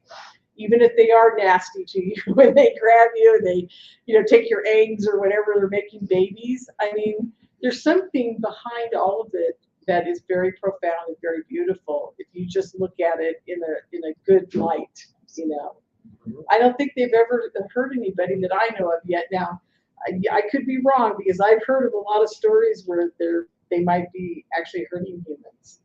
But Sure. yeah, but maybe that's the My Labs guy, and I'm done talking. So maybe you guys might want to talk about I was that. gonna say, don't get us started. Well, I am going to throw a little wrench in the room here, because you three ladies a number of years ago had an incredible encounter that I don't think should ever be forgotten. Wasn't that when all three of you were taken? With the big group, you mean? Yeah. Oh, yeah. Was That it was- after? that was several years ago. That was in 2013. Oh, from the Fiesta. Fiesta. Oh, my God, here in Las Vegas, at the Fiesta. Yeah. Oh, You guys got to listen to this Hen- story. This is Henderson. great. It's Henderson crazy. Fiesta. Yeah, why don't I Melinda- drive past it every yeah. time I come in. Yeah. You can go ahead and Melinda tell her. Oh, good Lord. Okay. We're Takes winding up days. Melinda now. everyone. We're officially winding up Melinda. I'm here to kick her. Yeah. Well, it's funny you say it. We, for a while, we were starting up a TV show together, and her transcending on YouTube. I think We did Yeah. 16. But we did 16 of them. But Misha's job was to sit next to me on the table and kick me under the table. You're done. We love each other. I saw my bruises. No, I'm just kidding. No, we go way back. Oh God, it's such a detailed story. I mean, Misha and I have both been doing what's known as MILAB research, military involvement abduction work, for a very long time now. I think we kind of started at roughly the same time, which would have been, but when Lorianne had a conference, was it the second There super was a soldier? second super soldier, My Labs, and targeted individuals. And MK Ultra also. MK Ultra. And she had Misha and I as speakers there, as well as a number of other people who had those kinds of variety of experiences. And yeah, the three of us had an experience taken together from. There were 15 Well, of us. 15 of us. Yeah. 15 more. Yeah, that's it. I didn't mean just us. But, yeah. From the Fiesta Hotel, and it was what's called a MILAB experience, my lab, military involved abduction. That particular one did not involve any ETs to my knowledge. And eventually, different people came forward who were also involved in it and remembered it. I remember you did a live radio broadcast, Lorianne, from there on Monday afternoon. Monday afternoon in your hotel room. And another woman involved in the experience was saying, I think we had something happen, and was showing me pictures of 2 different hotel room door locks that were damaged when they broke into our hotel rooms. And then Lorianne actually ended up getting billed by the hotel for the damage to both of those, because they blamed her and her speakers or her guests for having had damaged the hotel. Well, of course, the people in those rooms didn't damage those hotel room locks. It was covert military guys breaking into our rooms to get us. And so amazing, evidence in the door latches being broken and the hotel billing you for it. And when she was showing me those pictures of those locks, she also was showing me bruises on her body. Well, I had gone to that conference with a friend of mine, Scotty, who I work with in Sedona. She's no longer with us, but she was my roommate, and I woke up and I had needle marks on me and bruises, and was showing her the next morning that I had marks on my body, and I think something had happened, and I bits and pieces of memory. So then when we do that interview and this other person shows me her bruises, I had the same bruises, and we're comparing them. We're sitting on the floor in your hotel room doing a live radio interview, and her and I are comparing and realizing we had the same bruises and needle marks. So, so that kind of evidence was like, okay, we clearly have something happen. And there you go. I think it was, Mish, why don't you tell a me about training the operation trucks kind of thing. yeah. Well, okay, the so they trucks, took that's us out good. the back of the hotel through the loading dock, and we were all lined up on the loading dock. And one by one, they'd take us across the little catwalk into rider trucks, right? That's right, yeah. Rider trucks. And they had nice little chairs there, and first thing you get is a shot. You guys, it was decked out. It looked like a rider truck on the outside, but the inside actually looked like dentist chairs and a dentist office. Outpatient very surgery. clean. Yeah, It like almost outpatient like a surgery. Research online after we had remembered this and found what are like emergency services trucks and stuff, where they put a temporary surgical unit in the back of a truck, and I found pictures that match very much like what it looked like that we had remembered. But from the outside, it looked like a 18 or 20 foot long rider truck like you'd rent. So if it was parked there at the loading dock of the hotel, you would think, oh, well, that's a rider delivering stuff for an event or something.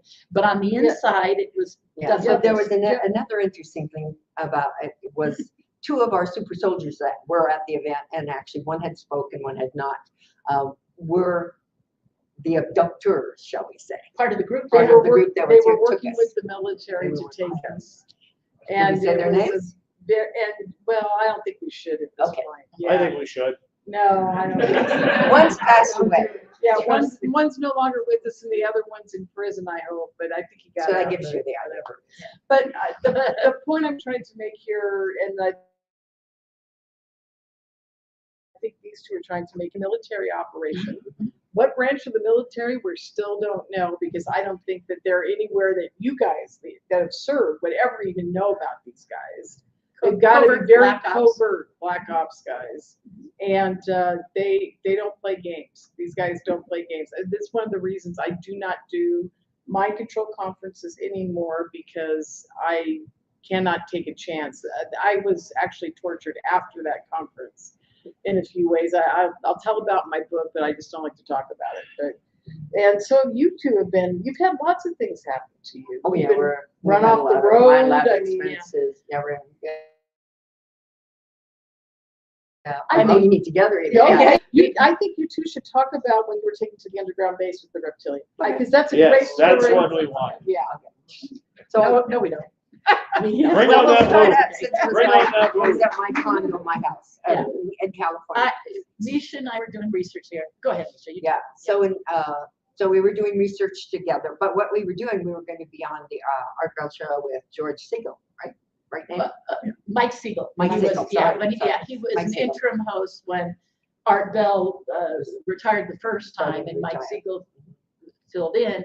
He had Misha and I on a show, and so I was down at her house. We were to do that show, and so that's why I was there. And so we had the show, during the show, I was about to speak because I've had many experiences where I have been taken in underground bases where I had contact with, abducted by, and had mind control things done to me by reptilians. So I wanted to get that word out that the reptilians are in the deep underground military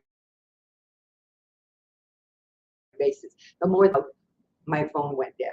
Yeah. And so we were having massive phone problems that night. So you went ahead and continued on. Yeah. I got a phone, and finally we came back to it. Yeah, But it was yeah. too late. You And never eventually got to came say back on, yeah. that there were reptilians in the deep underground, which really ticked me off because they stopped. Yeah. And then after that, we went back. We were still at my house, and we had a lecture we were supposed to do. Both of us. Yeah, we did tag team lectures. Yeah.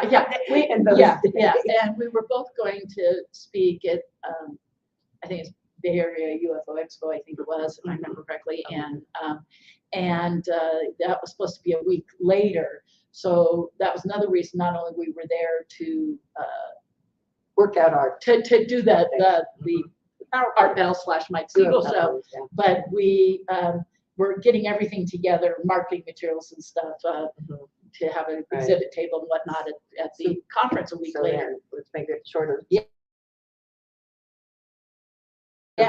So then, but the next day, that night, we went to bed. She was on my couch, I was in my bedroom.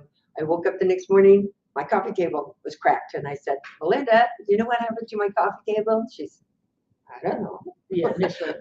And go ahead. And then you eventually found that your door, Well, the front door to their apartment had been greatly damaged. A week or two before A week before, they had just come and done all Yeah. the new ceiling on our condos. Yeah, her apartment manager had done, put in new weather stripping around the front door, new locks, repainted the whole door jamb. So they wanted us to know. And that it they had was, built yeah, it. it was obvious that a sharp instrument had been put between the wood frames So we and better pulled the wood go frame to- actually apart to break in. And which we have photos of all that. Okay, so going on forward though, we found out, she went back home, we both started thinking separately that something was weird. I went and got a hypnosis session, she did too, and what I found out was, I'll tell mine then you can tell yours. Sure. That I found out that I was taken by two men, one on each arm, helmets, night vision With the goggles, night vision on the stairs. put in a van, and ground base. And In the San Diego area. yeah, San Diego, we were California. trying to figure where. And then at the same time, she had a better memory of what happened while we were going. So Well, just, I remember when they were breaking in the front door, she had a roommate at the time that was out of town, and I thought, God, did the roommate come home from a trip early, her keys outside the front door or something? And also in the front door, and I'm in the living room on a couch, a futon couch. Anyways, but these guys break in, and there's guys in black with helmets with the night vision on, and then there's a guy in military camouflage with like headset on, standing in the doorway, like giving them instructions. And they come over to me on the couch. They hit me in the neck with something I've done research now on, but it was a thing that It's an error. basically like a form of taser, you know, like Yeah. it made my body go limp and numb. And then they go to get me up from the couch, and they escort me, and the guy standing in the doorway motions to me, like, I think he was motioning to me, or at least that's what I thought at the time. I think he was motioning to the guys, like, bring her here. But I started to walk away from them. It was dark. I'm just being woken up. I can't have complete control of my body because of what happened. And well, she knows this, but I clobbered myself by tripping into her coffee table and knocking the glass off the top. And then I fell backwards, and because I didn't have control of my body, I felt like dead weight on the floor. And later you said the guy who lived below you wondered if your bookcase had fallen down, because he was woken up by something going bam on the floor in the living room. No, it wasn't her bookcase, it was dead weight Melinda going on the floor. And but they ended up, I watched them carry you out of the back bedroom or master bedroom, and me, I just kind of, you know, with my arm over them, like you were just kind of saying, they helped me down the stairs, and they put us back in the back of this black van. And I remember it had at least escorts, like motorcycle cops. Now, I'm sure that was obviously a cover and fake, you know.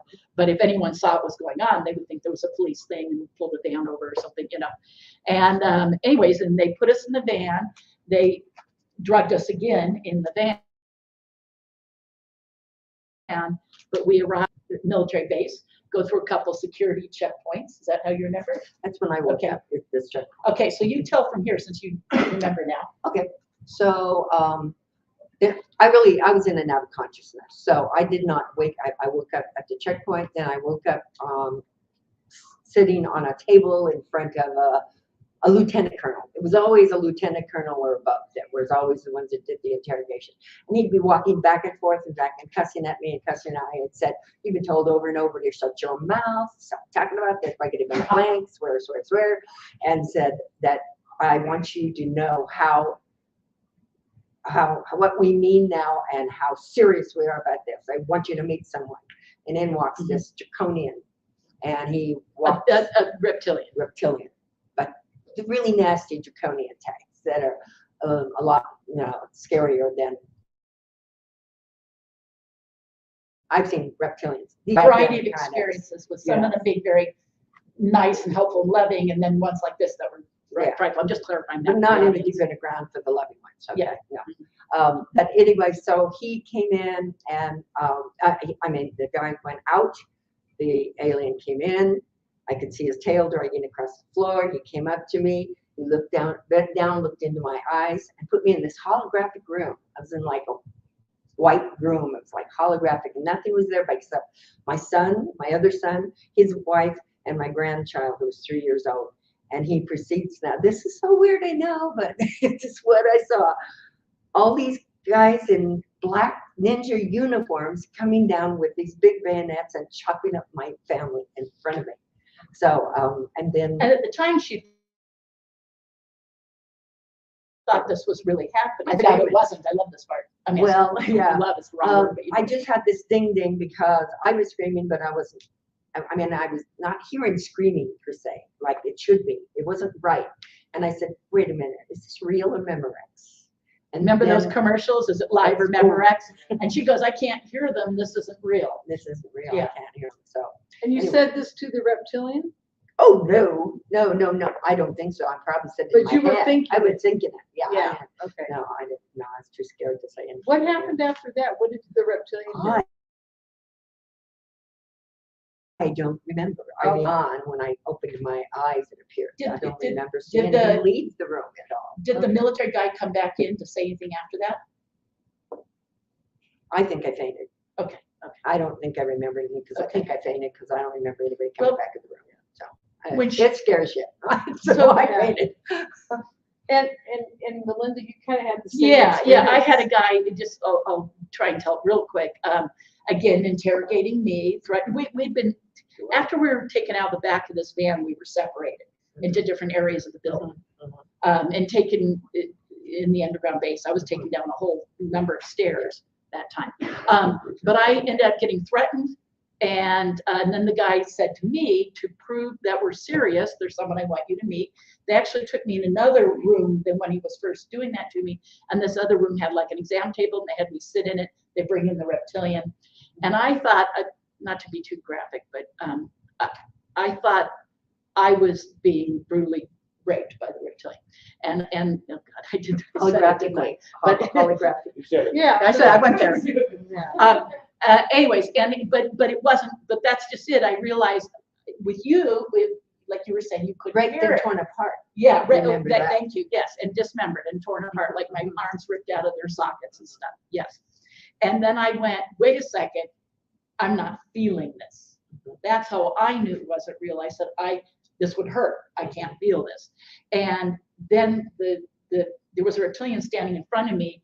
He backed away, and I realized he'd never touched me. It was all a mental projection. And then the military guy came back in for me and said, "You keep talking about this, next time that'll be real." My goodness. So it was all meant as a Ladies, threat. we only got a couple minutes left. And I just got to say one quick thing about this whole thing. We also have another friend, come on, help me, up in Colorado, went to the moon. Come on, Niara Isley. Yeah, Niara Isley. She's another person back in the time when these two were having the problems. Niara, We gotta fix that. kind of the same things be happening to her, and you guys got to hear her story at some point too. And the last point I want to make, and the reason I had them tell this, is because even though I've had some things happen to me, and I haven't talked about them publicly yet, but the point I'm trying to make here is there are only certain people in the community they seem to be doing this to, and it seems to be more of the women in the past. Okay. And I'm trying to figure that all out. Now, if you guys have any answers, let me know. If I can comment on that. Yeah. Lorian knows, I know Misha and I both do this kind of research. And so I feel like when I answer these things, I know you would agree. No, it's equally to men. I have some amazing male cases. I've worked with well over 100 people, maybe even more, 200, who have had these kinds of experience. When I say work with, I'm not a therapist. I'm just a researcher, investigator. But I mean, I've interviewed them, gathered their evidence, and so this happens. Yes, it's not all happening. No, But it's they not are. because in my hypnotherapy practice, I ran into probably more men than, well, in an even amount, pretty much. But they aren't being tortured, raped, and blah blah blah. Well, that no, kind you know, of But, thing. no, maybe not right. But I have happened. Maybe. Yeah, but I have with my with the male cases is, I fought back, and there's a couple of experiences, and you've seen pictures of my bruises and stuff on my body, including that event when I fought back, because I fought back with that guy, and he ended up like karate chopping me in the leg, and I had the bruises from it. But also there's other times. But going back to where I brought that up is often the male abductee will really fight back and get the, I can say it on the air, crap beat out of them. Right. Yeah, and they get the crap beat out of them. So I have many male cases that have had the absolute With the crap beat out of military. them. All right, let's With the military. Let's get to an audience question. Mario. I got a question. The military man who interrogated you, how do you know it was a lieutenant colonel? I wish I could tell you for sure, but I know they always had a lot of Insignia, right? insignias Insignia and and things, and then I looked Bars it up. on the shoulder. Bars on the shoulder, right? Then I looked it up, and I'll tell you another reason. Gave me a we used to interview people and such. So I was about to interview him, and we were at a restaurant, and he had Lieutenant Colonel on it without a name in his black jacket. So, and I just feel that Lieutenant Colonel and above are in the know. People below that are not, because they're soldiers. I mean, they're not. Many of So the it's the shadow government. I want it to be known. It's not, It's not our service level government at all. No. My next question is, do you think the military bases or the military themselves are taking orders from the reptoids, or do you think they're in league, they're working together in collaboration with what they're doing? Collaboration, and depending upon what level they take you to. If you're on the level that the reptilians are in charge, they are in charge, and those people are, because I interface with them, I know they have told me why people look at me and not look at them is because they are not allowed to look into the eyes or the face of the reptilian because they're in charge. The humans aren't allowed to look in the eyes. But Well, to clarify for you, I don't want anyone to understand all these experiences have reptilians in them. I've worked with over 100 people that have this. Only maybe a handful or two have had reptilians present. There's experiences. A lot of times it's Henderson, which had no ETs in it, and a lot of times it's Grays. I had another experience with another friend in Sedona where we were taken, and that had what I call elder Grays, the tall, skinny, kind of wrinkled forehead guys. And don't forget the mantis. And Right. Dave says we've got to And manted bees, yeah. So, bottom line is in the hundreds of or over 100 cases that I've worked in depth with, they've had mostly military, but a few with military and ETs combined, not just reptilians. No, not just reptilians. And it seems to be a collaboration. And if you guys want to talk to any of us about this kind of abduction, my It's labs, complicated. whatever, It's complicated. It's talk too to us hard to carry. afterwards. Dave's got to wrap it up. I gotta wrap it up. It's too hard to Ladies, cover in a couple minutes. But Melinda, thank- Leslie, Lori, and Finn. Thank you for inviting me here.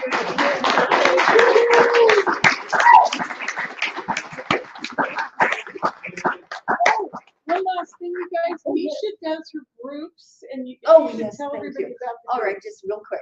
I do groups online via Zoom, 3 a week. Now I've been doing it for 8 years, and so I do them in separate, like ET experiencers, hybrid experiencers, MK Ultra experiencers, secret space program, reptilian experience groups. So please check me out, starseedawakening.org, and join those groups. It's a place where you can share and talk to people who understand and know exactly how you feel. Also, I do night vision tours here in Las Vegas with night vision goggles. Isn't that interesting? We are abducted with the guys in goggles, but yeah, I do night vision goggles and tours to see UFOs. So we've talked about it. We're going to do one Sunday, and let me know if you're interested. I didn't bring my equipment. I would have. I did. Whoever wants to go, meet up with Misha. Jim, you want to close it up? Come on up. Ladies, thank you. And I do the same as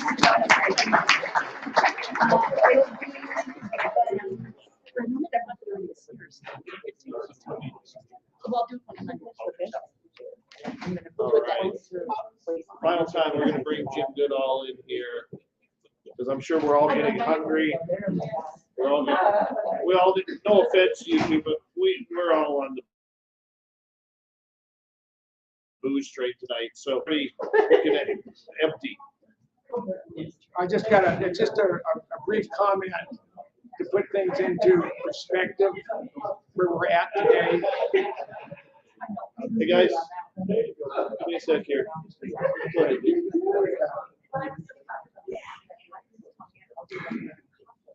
I worked up at Kitt Peak as a docent. Kitt Peak belongs to the National Optical Astronomy Observatories. It has the largest collection of optical telescopes in the country. They have 22 optical telescopes on Kitt Peak, everything from a 12-inch to a 13-foot primary mirror. That'd be the Mayall. They have 2 radio telescopes, a 12-meter and a 25-meter.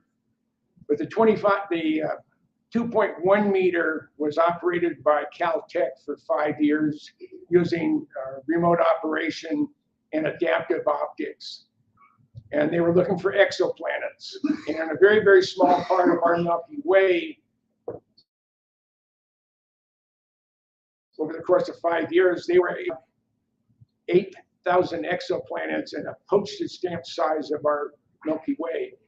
And just before I quit volunteering at Kitt Peak, we had a gathering of all the astronomers, all the technicians, and all the docents for a beer and pizza party at the NOAO headquarters here at the University of Arizona.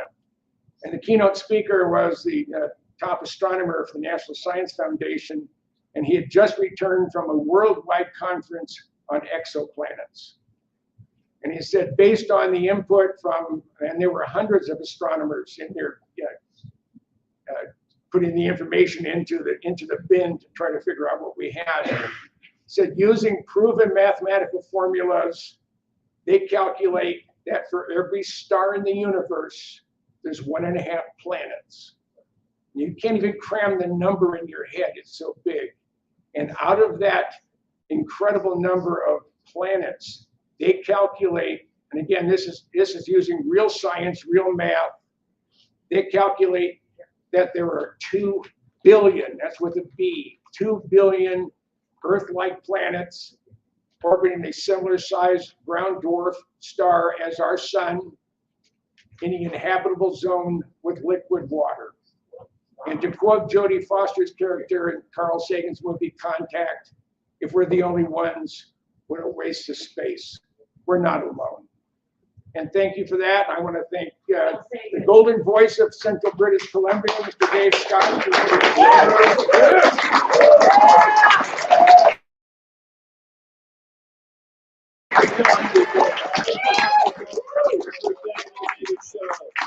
We're going tonight here.